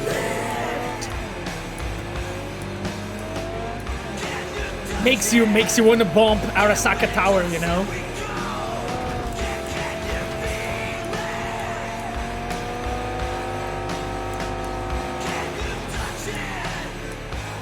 Look at this smooth fucking driving. Look at this smooth fucking driving, though. Yo. This car has a fucking awesome handling, by the way.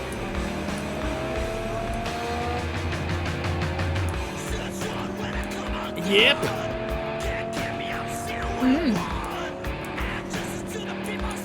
Let's go, guys. We are going for a concert. Like a Supreme, like Supreme. Oh, by the way, fuck, I'm driving to the wrong... I am such a bozo. Seriously. I was driving to the wrong place. Well, thankfully, all the mistakes can be corrected. At least, those mistakes. So, we are going to be turning. Because we are going... I was driving to Hanako. I think this is all because of Cyber Vesna, you know? And her talk about Hanako. What the fuck?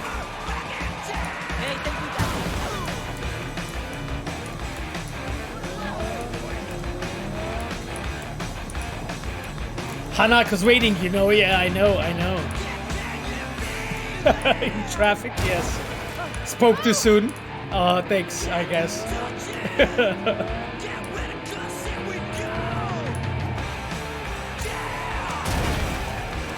They can't drive, seriously. Pavo, are you happy on the DLC with Cyberpunk? Well, if you're asking about expansion, the question was asked already, Genosol, and I said it's fucking okay, you know, my friend. I honestly think it's fucking okay, my friend, at this point. So we have time, thankfully, so we can take on that. What the fuck's going on, guys? I just parked my car. Anyway, chill. It's time to,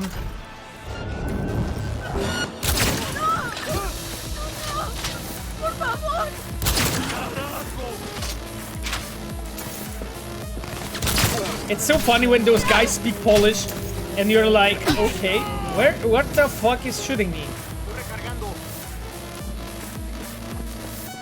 Just a moment ago, they were like screaming in Polish. What?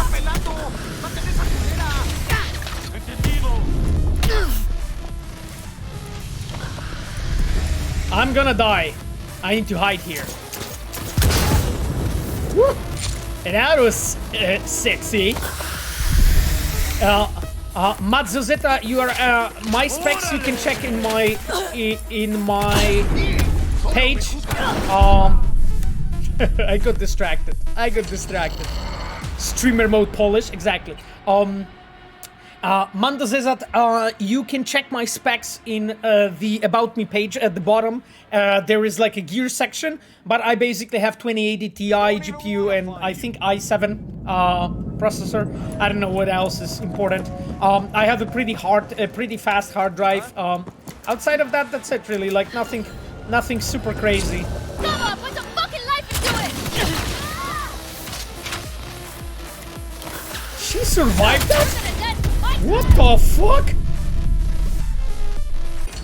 Jesus, those Valentinos never miss. Yep. I mean, I'm seriously... More combat music? Yeah. Okay, we need to smack them. Pavel, when we will see 6 out of 10 in Phantom Liberty reviews and the note, it's okay. It's not how it's supposed to... It is not how it's supposed to go. Oh, God. I mean, Revolver, I hope I won't see 6 out of 10. I hope I will see much better notes. I'm fine with people saying... Okay then. I need to focus on playing rather than speaking. I hope that I will basically see much better notes and, you know, people saying it's okay. I think that's nice, but yeah. Lucas Z2K, thank you so much, my friend, for the sub. It's really appreciated, my friend. Time to stop dying, though. She is fucking insane, by the way.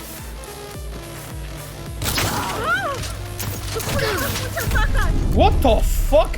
Who the fuck is shooting me? Tear the sucker to shreds! I'm just tanking all the damage, I know. But this is how you're supposed to play, no? I need to run. God damn it, they do so much damage. Holy shit. They do so much damage.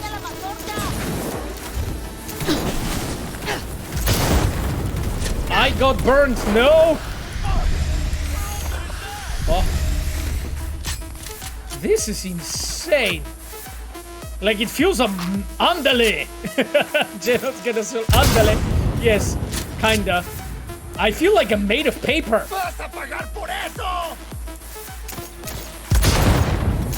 I fucking missed. La mejor parte del día. The fuck? Motherfuckers. Jesus Christ. Fuck yeah!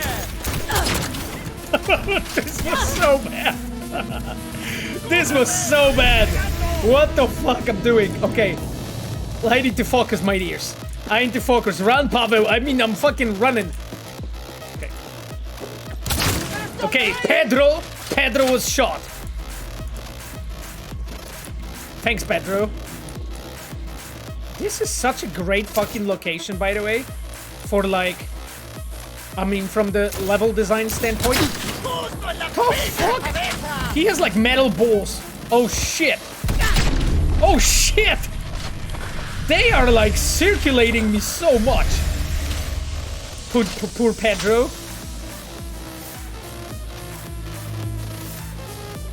Don't lose faith! Fuck! Oh, fuck! Okay, then. This is embarrassing! I shot him in the knee. Wow, this combat is fucking intense. Holy shit. I know I'm playing on very hard, but god damn it, those guys fucking one-shot me. ¿Tienes una puta idea de con quién te estás metiendo? How did you miss from 2 centimeters? I think because if it would be like 1 centimeter, then maybe I would haven't. But 2 centimeters apparently is too much.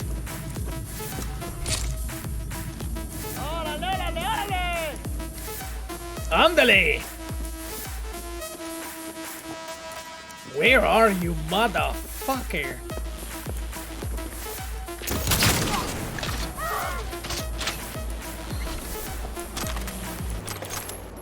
God damn it! 2 centimeters is too much, Pato Sasko.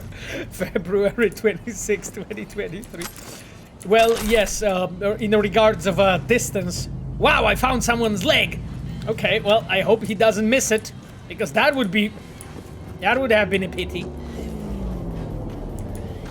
Oh, cool. That's this machine, you know, to make like, you know, to weight the wheels. God damn it, what happened with your...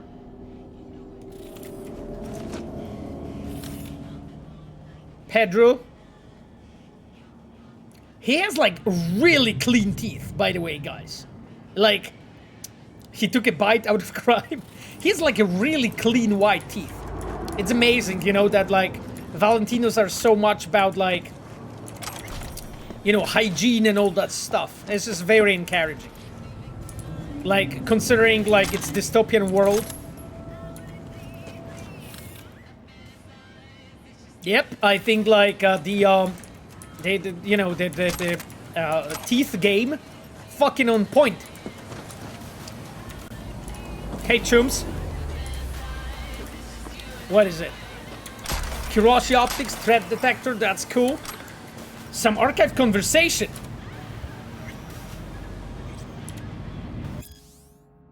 Let's see. Mateo Stove is talking to Alma Maria. N54 News should have a report say NCPD says citizens of Night City, there's a person called Pablo Sasko driving crazy. All citizens must move out of this way, avoid injuries and trauma. Team is busy with people who is already ran over. Which difficulty you play, by the way? I'm playing on very hard, Yeffy. So, you know, as hard as I can. As hard as I can, my chum. That's why I'm getting smacked. I love the post-mortem comments. Yes. I assume it must be super easy to replace your teeth if you can swap your whole arm by a bionic arm. Conf 585, very good. Probably this, as you said, this is lore proper. As you said, my friend. Pablo, how stressed you are about premiere of Phantom Liberty? Is it similar to how it was before the premiere of Cyberpunk, or maybe more or less? I mean, Pablo, like, without revealing too much. Because, like, whatever I say will be considered, you know, an update on the project itself. I feel good. You know, I feel pretty good, I have to say. I feel uneasy before the release of every project I worked on, you know, my friend. So it's like, it's always, you never know, you know. There's like so many examples of fantastic games who came out and nobody cared. And there's so many examples of bad games that came out and everyone cared. You know, I would love to be the great game, you know, the okay game, that comes out and everyone cares, right? Is that really gonna be the case? I don't know. I hope so.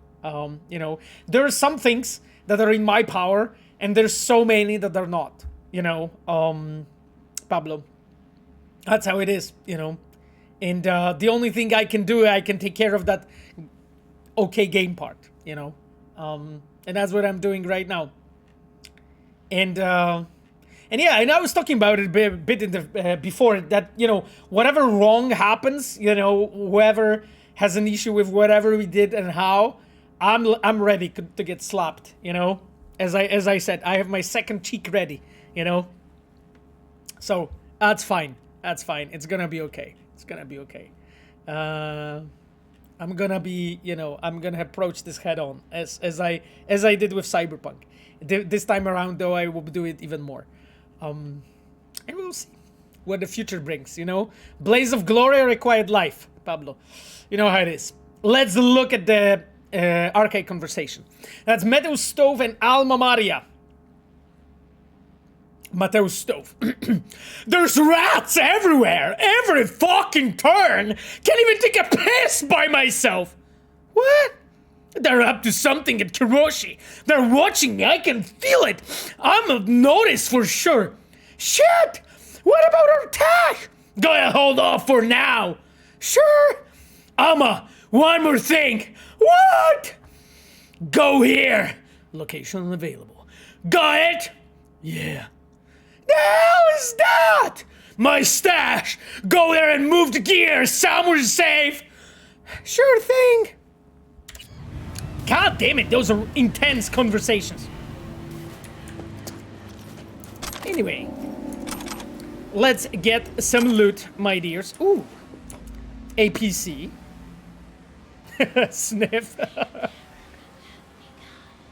Matthew Stove was a corpo guy who you were stealing a dirt on in one of the Fixer gigs about his connection with Valentinos.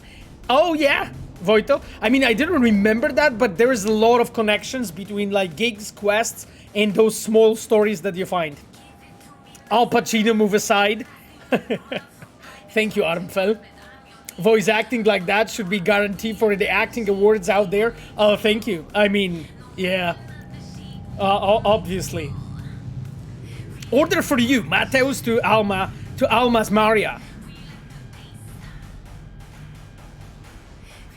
Okay, let's check it out. Gonna say the male voice acting has been hugely improved. Bravo, Pavo. Really? What about the female one, though? I hope it was improved as well. Gonna be real fancy ass weapons on Thursday. I'm talking microwave blasters, nail guns, all real antiques, but can swipe gong. Also gonna have some microcrystalline machetes, the ones you ask for. And what about those monocrystalline katanas? You still seriously want shit? Not really your vibe. Yeah, just give anything that can slice. Mono hatchet.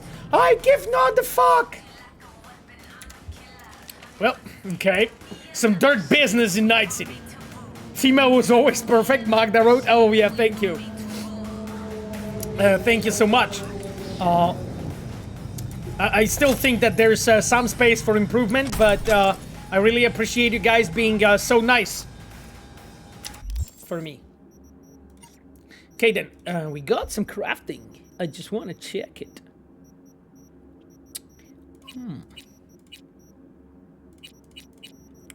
Yes, but that is nothing that I would be interested in.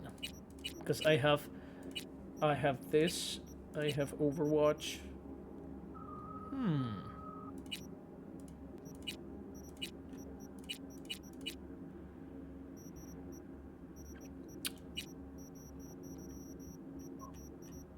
I mean, all of my weapons are actually upgraded from what I remember. We checked it already a few times. Yeah, they are. Not much actually really I can do anymore. Because we are 50-50 at this point. I could craft, though, more stuff. Because if I go character... Yeah, because I still have those to unlock. Fucking hell. Plenty of them. That was Buddy, but I still have, I think, yeah, I still have those to unlock. So, quite bit to go, to be completely honest with you, my dears. Oops. The furthest is crafting, actually. We're level 18. Nice. The female voice needs to find its style yet, I think. Guadalupe wrote, yeah? You think so? I mean, that's highly probable. It's highly probable, my friend. Okay, then. Let's go. Pink Valentino's car. I like it. How the fuck am I supposed to drive away from here, though?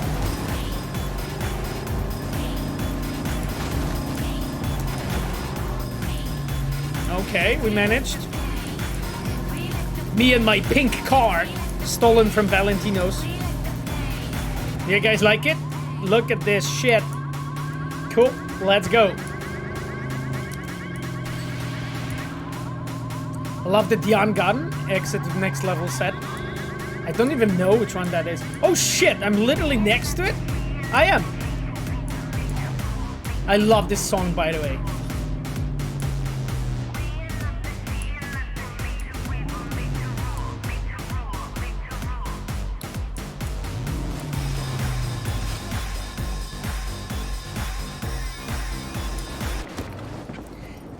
Does Pavel play with RT on? Yes. I have everything set to I have everything set to like max. Sorry, I have everything set to, as you can see, it's set on custom, but as you can see, everything is fucking as high as it can be. Only, my friend. The only thing I have off is motion blur, really, on quality on DLSS, and that's the way we play right now. Before we played on FSR 2.1. But now we play on DLSS. We'll see what's better. Actually, like, it's super comparable, to be honest. Like, the picture looks fucking sharp as hell.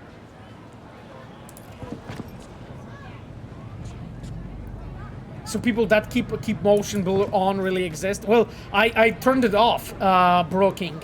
So, part perfectly, looks beautiful, yes. Jesus.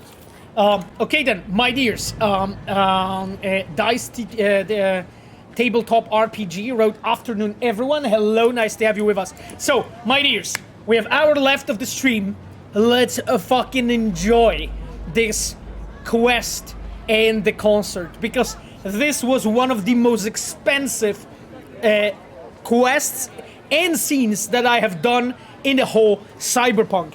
And when I was designing it, I actually really wanted to do it the similar fashion how Priscilla's concert has been done in The Witcher 3. Because in The Witcher 3, the quest with the Priscilla's concert, that's the one that I've done together with Igor Sarzyński, who was a cinematic designer at the time doing that concert. And I really wanted to build something similar but different and give it a special taste, you know, in Cyberpunk. And that's why I, you know, came up with this proposal. Hey, let's just do it in a way that as a part of a Kerry storyline, we can reunite the samurai back. And then as a player, you can really feel, you know, that they are back there and you're actually playing as Johnny Silverhand, their frontman. So,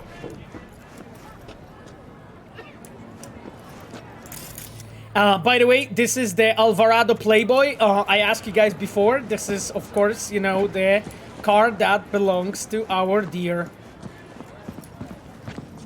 That belongs to our dear Denny. No one. This job. Oh, sometimes it's hurry up and wait. Okay, my dears. So, this is the place where the gig's gonna happen. This is the place where the gig's gonna happen. I know. Pack of cigarettes, that's okay.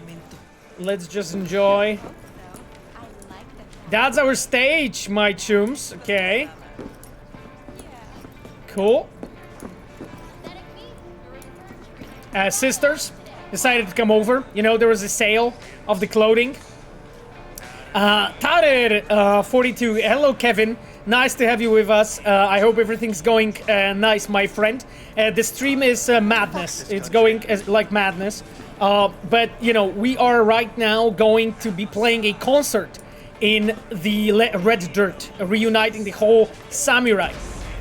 So, as you can see, there was a sale, clearly.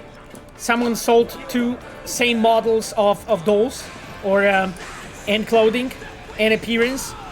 This quest is fired. Thank you so much, my friend. Okay, let me actually wait for the evening. It's such a good quest. Oh, thank you so much, my friends. It's nice to hear that you have liked it. God knows that I put a lot of work into it, but it was also 3 other people I want to mention.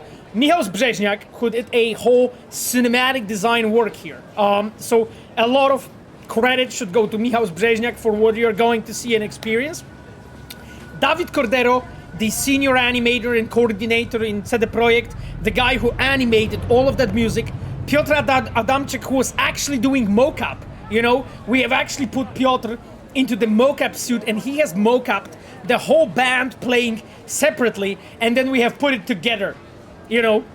And Ola Motyka, the senior writer. Ola is right now a lead writer on Polaris project, so new Witcher game. Ola wrote that quest. She actually wrote the whole Kerry storyline together with me. So that was the crew, basically. Ola Motyka, Michał Brzeźniak, David Cordero, Piotr Adamczyk, and me.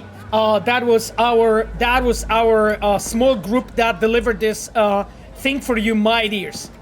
That is one hell of a pink fucking jacket, by the way. Okay. Hello, sir. A bodyguard, I guess. I remember that we even got like a custom appearance for him here. So you guys ready? Hey, V. V. Got something for you. Dunno Look if you how know, Denny but looks like! Once upon a time, this was Silverhand's.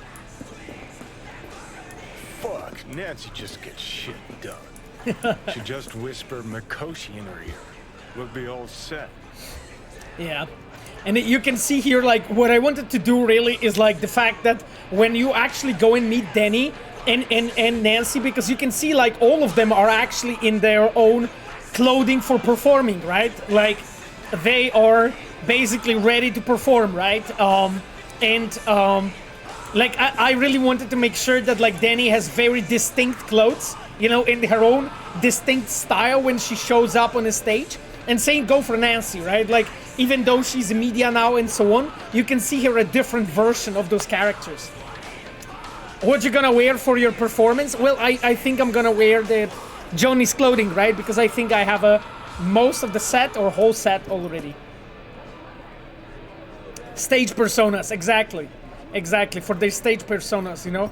Look how awesome she looks like. God damn it. I love this character. Anyway. Let's talk to Denny first. How you feeling ahead of the show? Weird. Like, I'm about to pretend to be myself. Plus, Johnny's out. Never thought I'd say I missed the bastard, but I damn well do. Look at the Johnny's reaction in the back. Look how Johnny reacted when she mentioned that she How about you misses tell me him. what happened with Henry? Ancient history. Kept falling into all sorts of crap, then I'd have to dig him out. Got tired of getting your hands dirty all the time. All wrong. Managed to get him a gig with a decent band. Henry quit using, got his shit together. Things were going great, so he booted me out of his life. Oh, shit. Damn. Stop needing you, then what happened? And what happened next? You get off on this sort of drama? He ditched me. Partied with his new pals for a month. Then they tossed him out because he started acting up again. Ran into him on the street. Total mess. Gonk even fainted for effect. A tug at my heartstrings. Oh, What'd God. you do? Left him right there and made damn sure he couldn't find me again. Yeah, so like here, as you can see, like we really wanted to do it in a way that you will learn some of the background of those characters, what was actually happening. So between them, you know, Saberoth, thank you so much, my friend, for the Prime.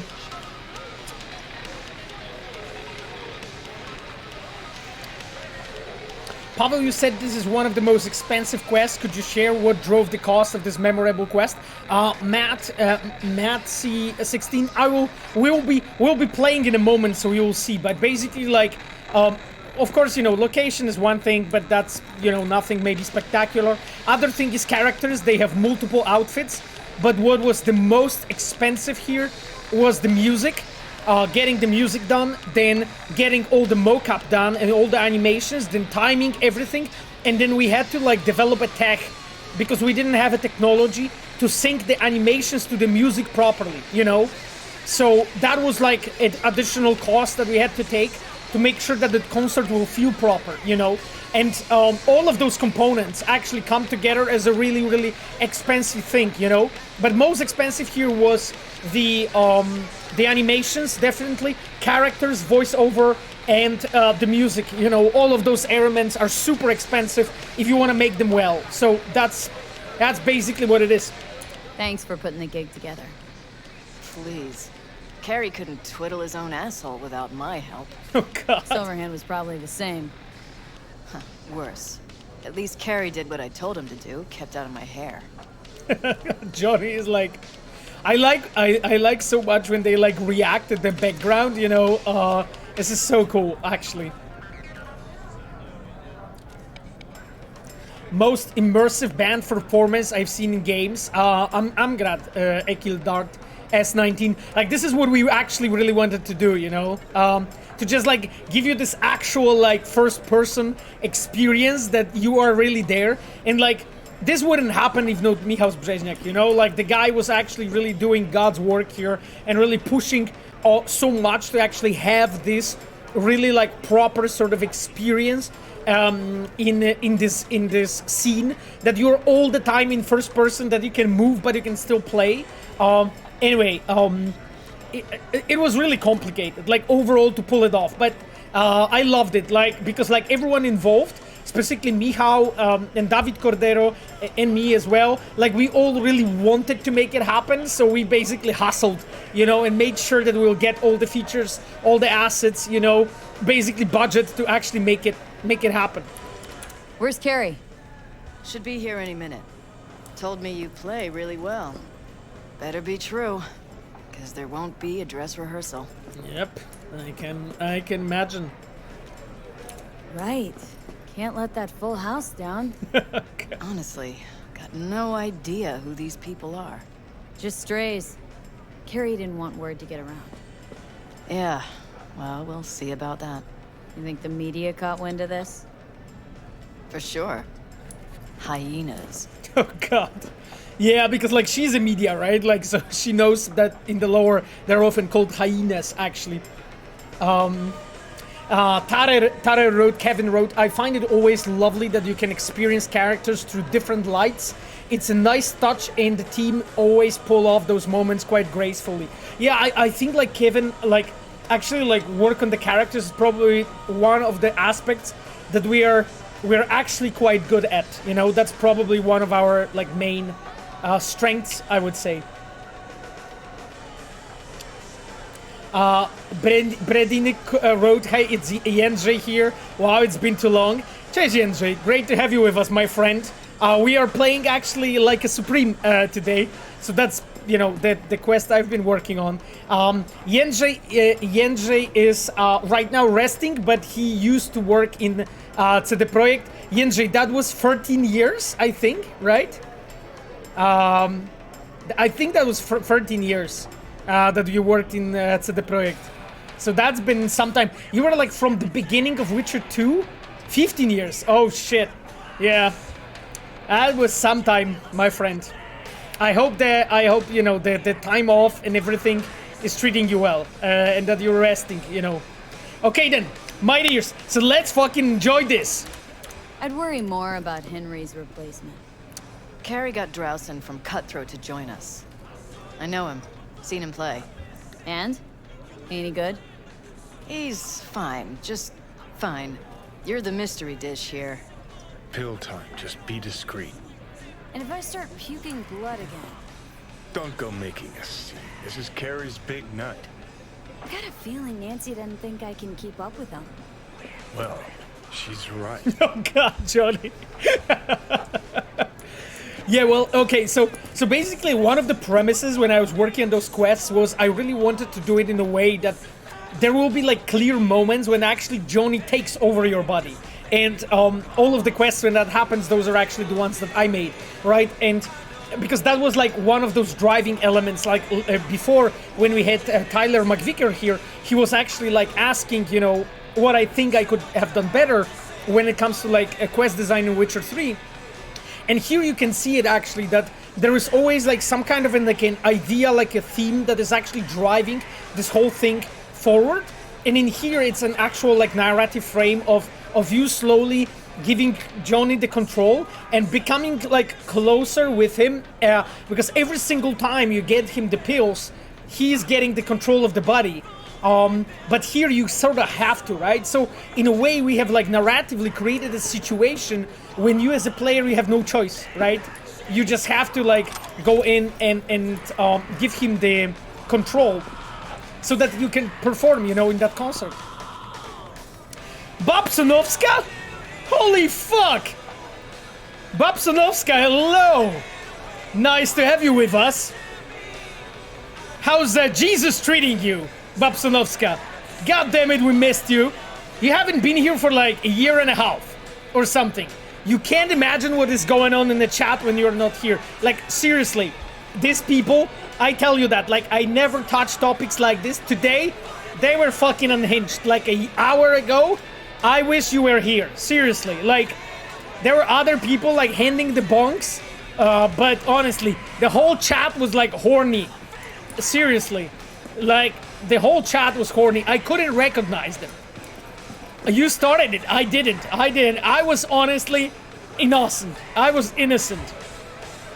Anyway, Babsonovska, great to have you with us. I hope life is treating you well, you know? And I hope you are enjoying your time. And I'm really glad that you're here. That's very clever storytelling, and I love the building to trust between them. V really has to trust Johnny and care about him to go along with all this. Exactly, Valerie. It's like, you know, like in a sneaky way, we have done it like that at the very beginning. We made it that Johnny is a complete asshole when you have those first scene, you know? But then, slowly, you know, sneakily, he becomes closer and closer and closer and closer to you. Babsonovska wrote, my god, Pavel did not expect this reaction.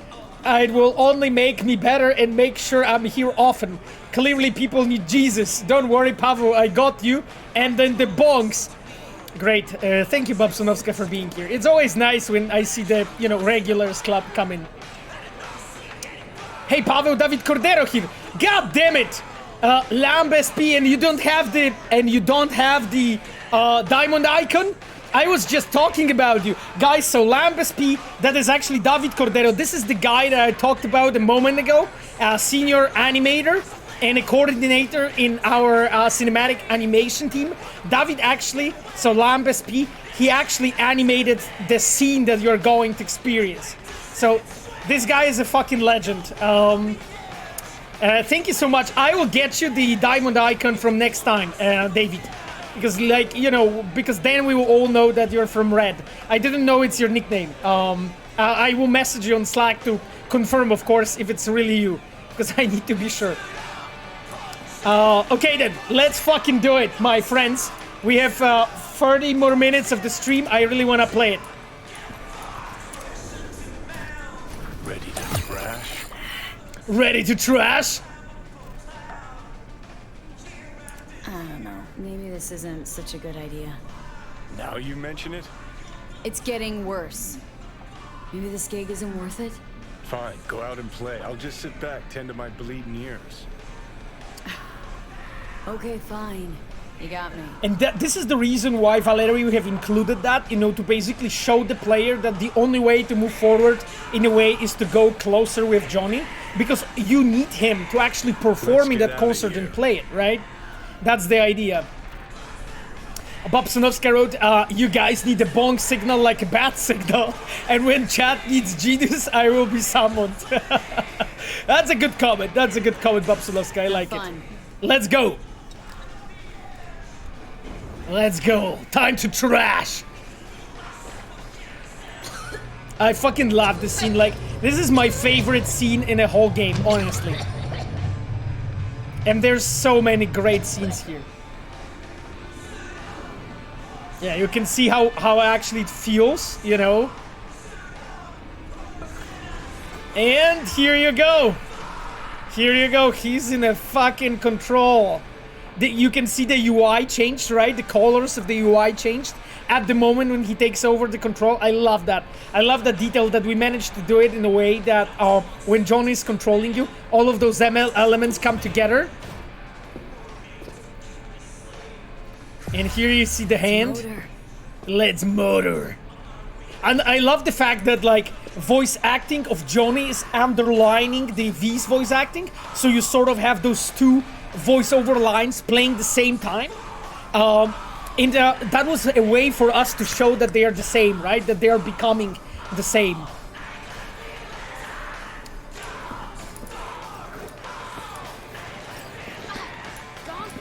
There you are. This is Drausin. Oh. Cutthroat. Hey, big fan. Huge fan.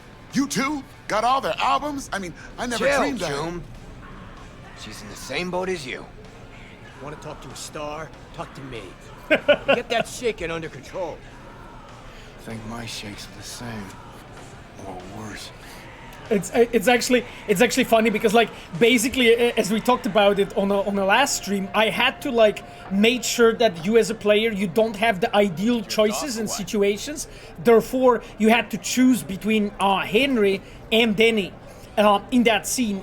That's why I had to have Kerry sort of patch the hole, and I came up with the idea of getting the Drausin basically from another band.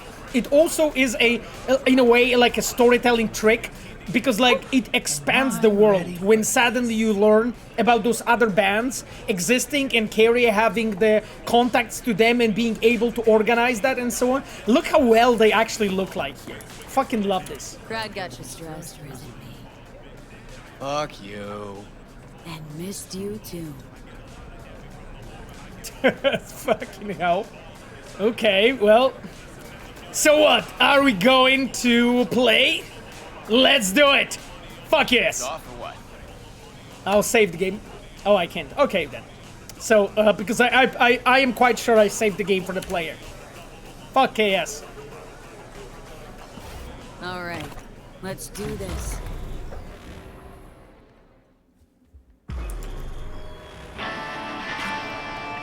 Oh, I love this. Look at the animations. Fuck yes. Look at this. They are all, like, you can see the appearances are changed. There is even a fucking strap on a guitar that is animated, by the way. Come on, Johnny, give us the all systems go. Yeah, and then, you know, like in a good band, you talk to someone who is playing the drums, because the drummer is the one that holds everyone in the tempo, right? And you can see here, like, so many fucking people. Like, I almost killed performance, you know, when I made that community here. Look at this, those fucking lights and the steam. Okay, let's rock.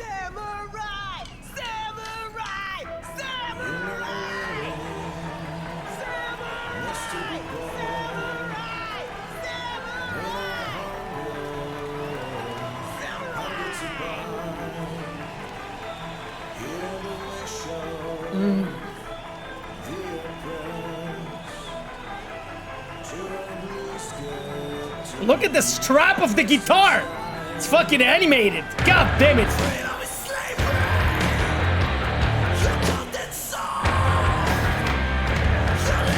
By the way, that's the guy from the minor quest, Karim, right? The biggest fan of Samurai in a first fucking row. Yo.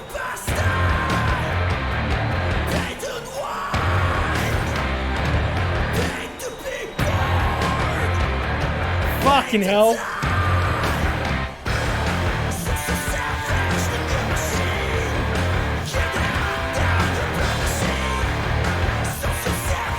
I love doing this. And you know what's the funniest?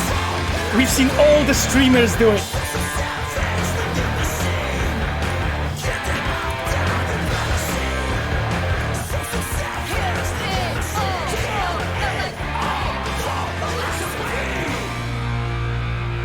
Fucking love this. And you know what's the best? I can still move and V is still playing. Like, I love this shit.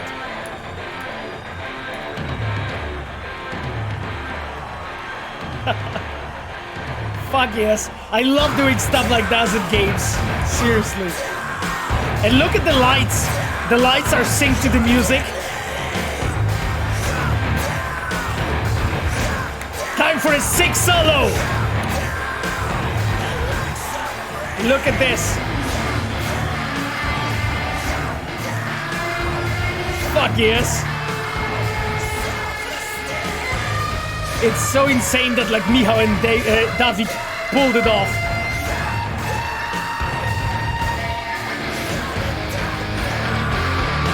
And here, this is the amazing moment, you know, when they all go fucking crazy and you have like Kerry, you know, on the... Look at this. He's fucking insane. Like, this is so cool.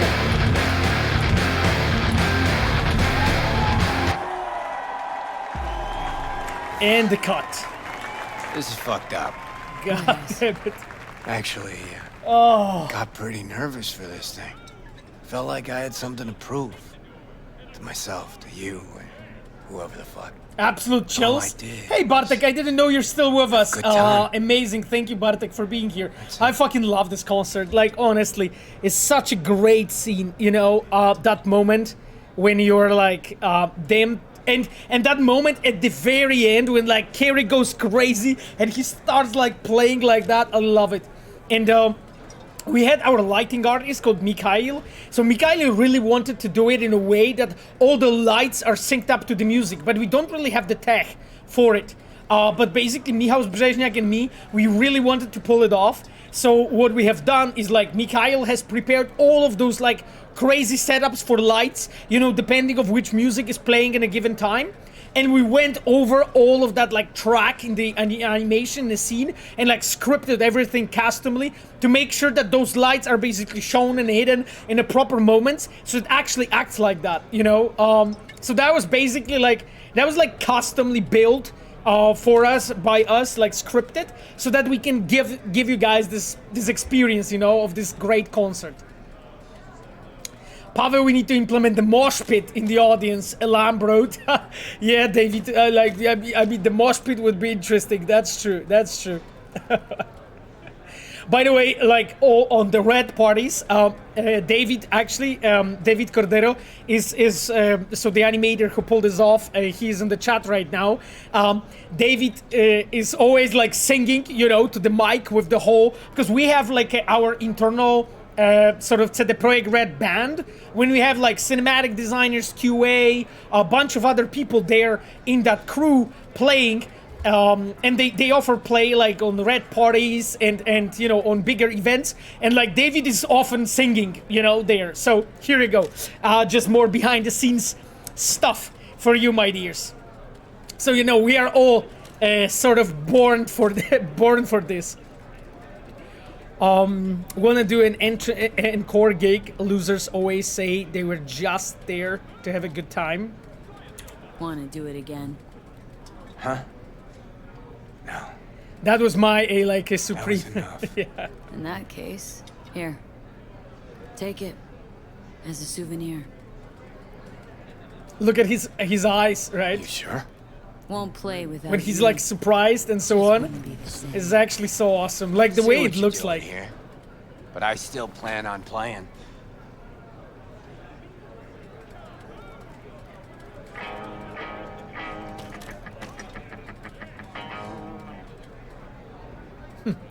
And he sits down and checks this guitar. Yeah, I mean, the expression is amazing, you know. Napper64, thank you so much, my friend, for the Prime. Okay, time to take a pill.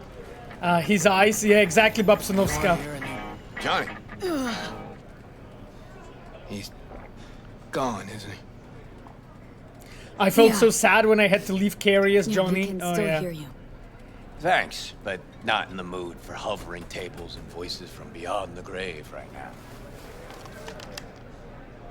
Damn. Maybe you should hang on to this, actually. Oh, and do you remember now? So this is the Archangel, actually the same gun that he like comes over and threatens you with when he's actually in the shower when you meet him. So I thought that it will be a good like frame, you know, from the beginning and in the transition and sort of the beginning of his path, you know, of Kerry's path. The moment when he meets you with that gun, threatens you with that gun, and later actually gives you that gun.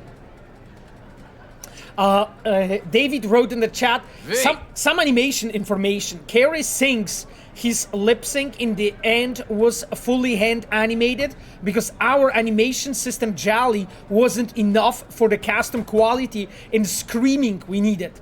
Plus the challenge of syncing everything later on with Paweł Michał Brzeźniak and some cold help to make it real.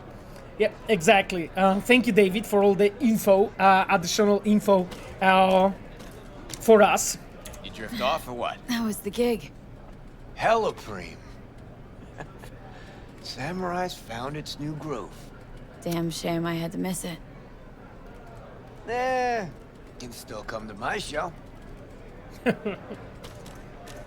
Okay, let's take the Archangel. Really? The very gun I tried to shoot Johnny with when he broke into my house. Yeah. Meaning so this serves as a telegraphing and reminder, right? Like that's why he says it. And never mind. Cool. Feel like I fell asleep and woke up 50 years later. Back to work then. Take care, V. I'll be in touch. V, how you feeling? Can't believe that asshole Kerry just up and left you like this. Johnny.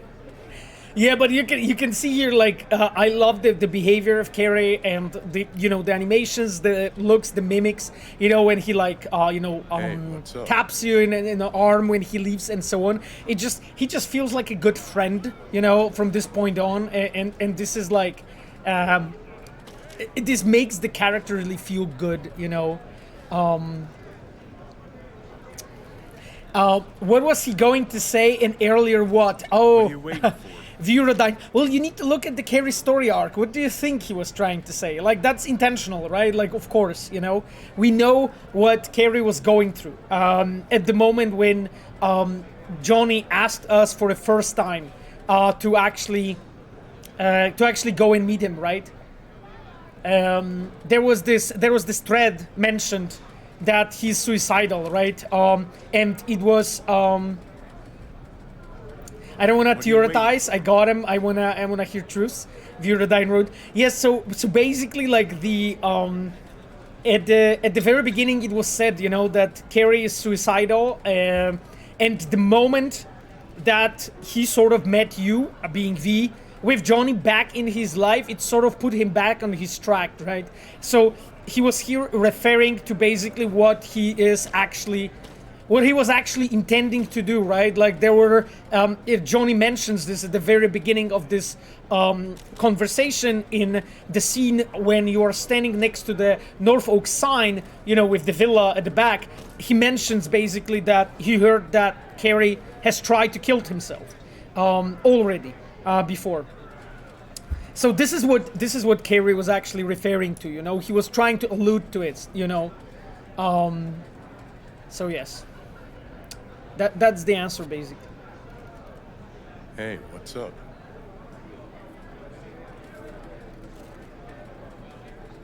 Babsonovska wrote, he wanted to use this gun to end his own life and found a new purpose or rekindle the old one, so doesn't need it anymore, gave it back to you. Yeah, it's all like we are all playing here with symbols, you know, on like different levels. And trying to like make that narrative as impactful as possible. That's why there's like many different sort of layers. One way of interpretation, but also of like action, you know, like those characters being Kerry in this case, they do things, you know, because of course, you know, what he was going through and so on, and how it actually changed him.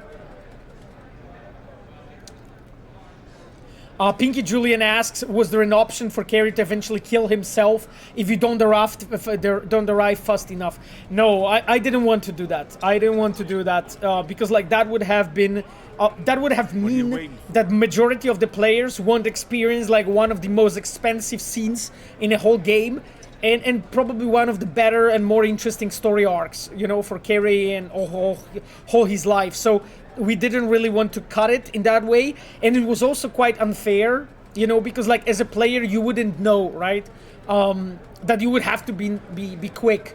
So that's why it was kept like this at the end, you know, just to balance things out, I would say.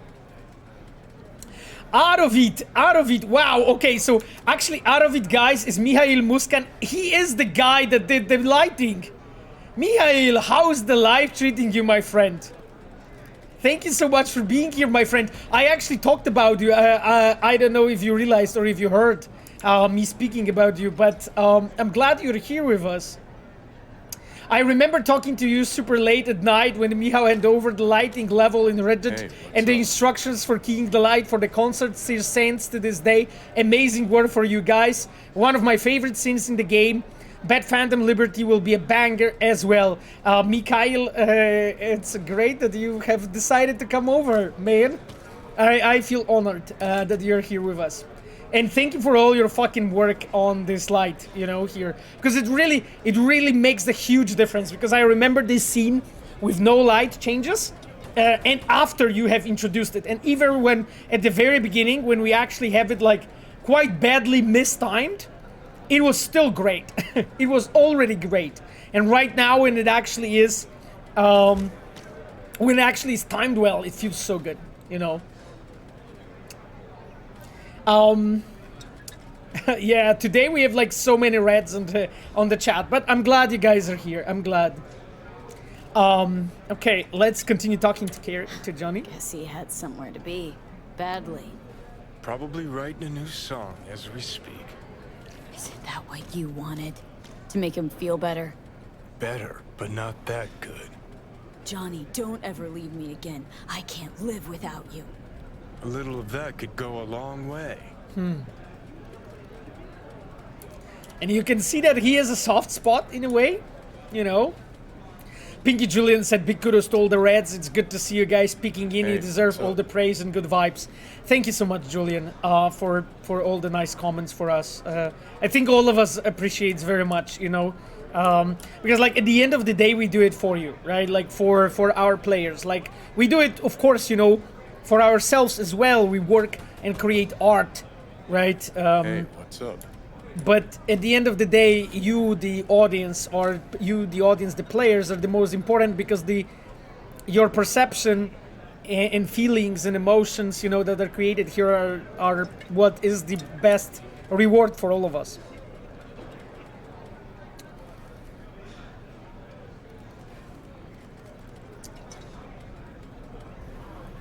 Yeah, Turner, exactly. Kevin worked in the marketing department for like 7 years, I believe. I worked in the marketing department, quite something else since my focus was the community, but still made me happy to see everyone enjoying the work of the whole team. Exactly. Exactly. Hope that's it for last requests.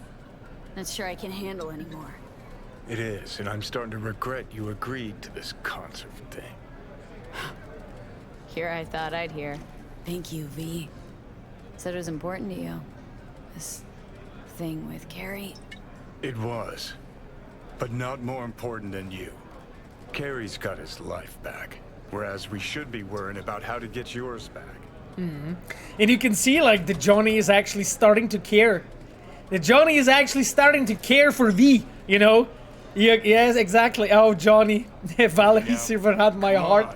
Exactly.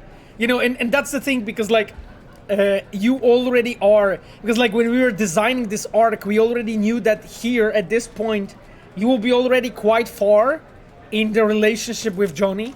So, like, we could have, you know, designed and planned the way that he would you know, talk about it like this. Let's go.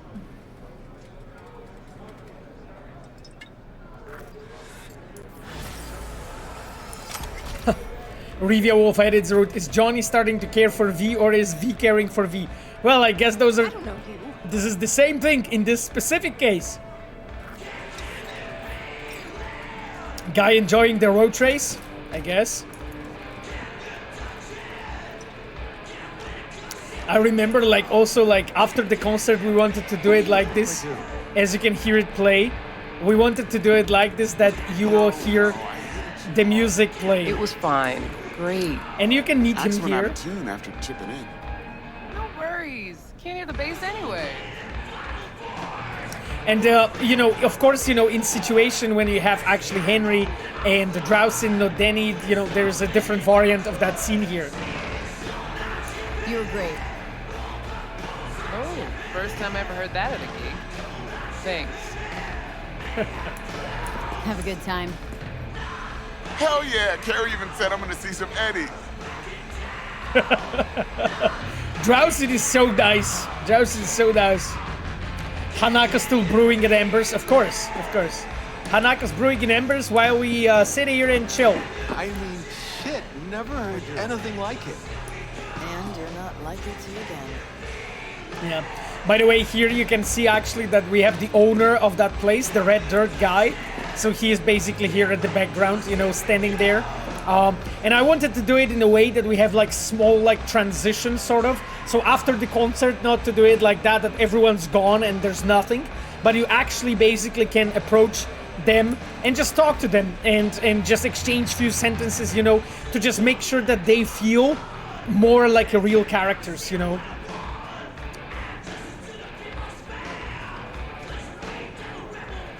Yeah, and I love this guy. He's so jazzed up there. Unexpected Duang wrote, like, so that's the thing, you know, like, I actually looked into, I remember the inspiration was, oh god, I think, was it like, oh god, there was this famous band that I forgot the name of right now.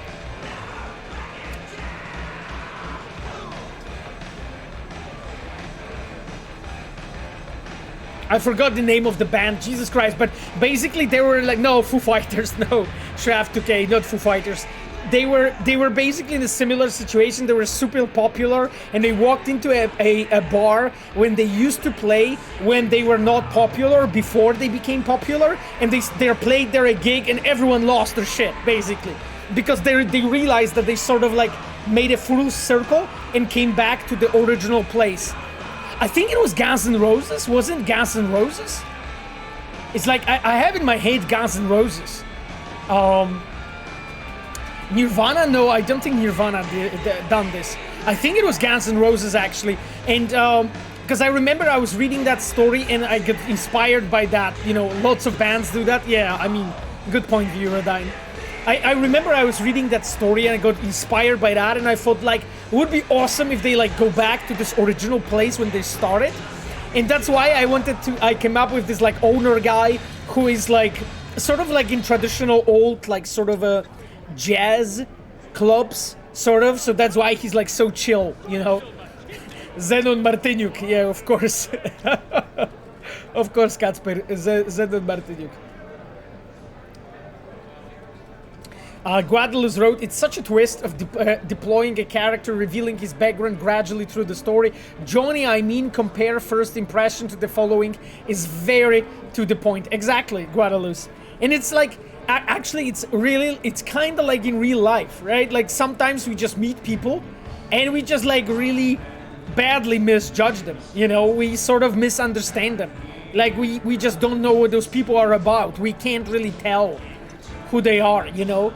And sometimes, you know, in time, those people can become your biggest friends, or sometimes maybe lovers, or your biggest enemies, you know? Or you just don't care about them. But, you know, like, the relationships are a process, not a state, you know? Not a state.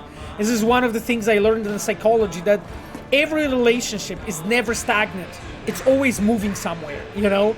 And it can be moving different directions, really. But it's always moving.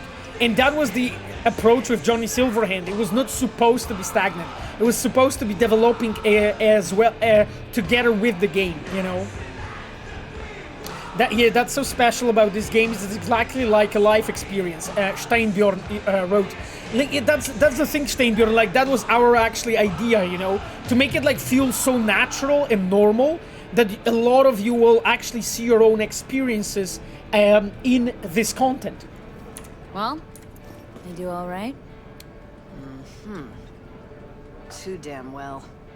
Got me wondering where Kerry's been hiding you all this time. Oh yeah? And you can see, you know, that she's not stupid. Like, something is going on, actually, because, like, you played, like, suspiciously good, you know, as a player. So she has, like, of course, you know, her doubts in regards of that. Oh, I left through the back room. She's, like, wondering what's going on. Yeah. Hey, Chums, enjoying the beer? That's cool. I love, you know, when actually, like, the quests and so on, it's not that the quest ends and everyone disappeared, but you sort of have a small follow-up. And it's funny, actually, but I don't know if you realize, but, you know, here at the front row, I managed to put on Karim, you know, the biggest fan of Samurai. So you as a player, actually... you can actually see him, you know, and if you have learned about him being the fan of Samurai, it's not surprise, right, to you that he is there in the first row. And what's interesting is the fact that you as a player, you can actually even see him in old concerts of Samurai just as a younger person, you know. I don't think like many people actually realize that. I'm talking about players, right? I don't think like many players actually realize that. That you as a... Whoa. That was laggy. That you as a player, you actually... What is the difference between those two? Oh, the shoes are the difference. I think I like this one more. Okay, so that's the thing, like, not that many people realized, right, that the young Karim is there in the front of the concert. You can sort of, very cool, I never noticed, Wurm Heroman wrote. Yeah, I mean, if you just observe it closely, you will see, you know, that we sort of tried always to pay attention to that stuff. Oh, here she is. Where is your sister? Hey, Chum. And you can see here, different bodyguard, already the shift changed. Fuck this country. Okay. Wait a sec, isn't this where Samurai played its first gig? Oh, what a night. There's still legends about it. Music was so loud they had to replace all the windows. They made a new rule refusing service to new customers. There's a special on the menu just for Samurai fans. Ribs a la Silverhand. Pricey, sure, but you won't stop licking your fingers. That dialogue, by the way. And you can see here, like, we have even covered that part that, you know, we synced together with an open world team who normally handles vendors. And I made sure that basically this guy is actually referring, you know, to that gig. And if you have been as a player before, you could have asked, actually, about the red dirt. So, yeah. Few things. And that's it, my friends. That is the Like a Supreme for you, my friends. I hope you have enjoyed it. I love those small scenes, actually. You lonely, honey? I can help. Oh shit. I really like those like small scenes in the game. The playing out, you know, it just makes the community and everything feel much more alive. Hey, Chum. Cool. Okay, then, my dears, I think that will be it for today. You know, I'm going to save the game, and we are going to be continuing.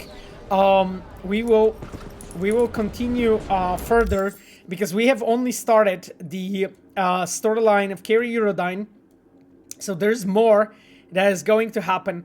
Unfortunately, we have done everything, which is not great. Hopefully, there are some NCPD scanner things that will get enabled. In the worst case, we'll just drive around and maybe try to do the Claire's quest in waiting, and then do beat on the brat in waiting. We'll see. Jesus Christ, this is driving, and this is a fist fight one. Maybe we'll finally go and win this one. We'll see, but we are getting there, my dears. We are getting there. We are almost done with the whole side content of the game, which is quite insane to think about when you think about. So, my dears, how did you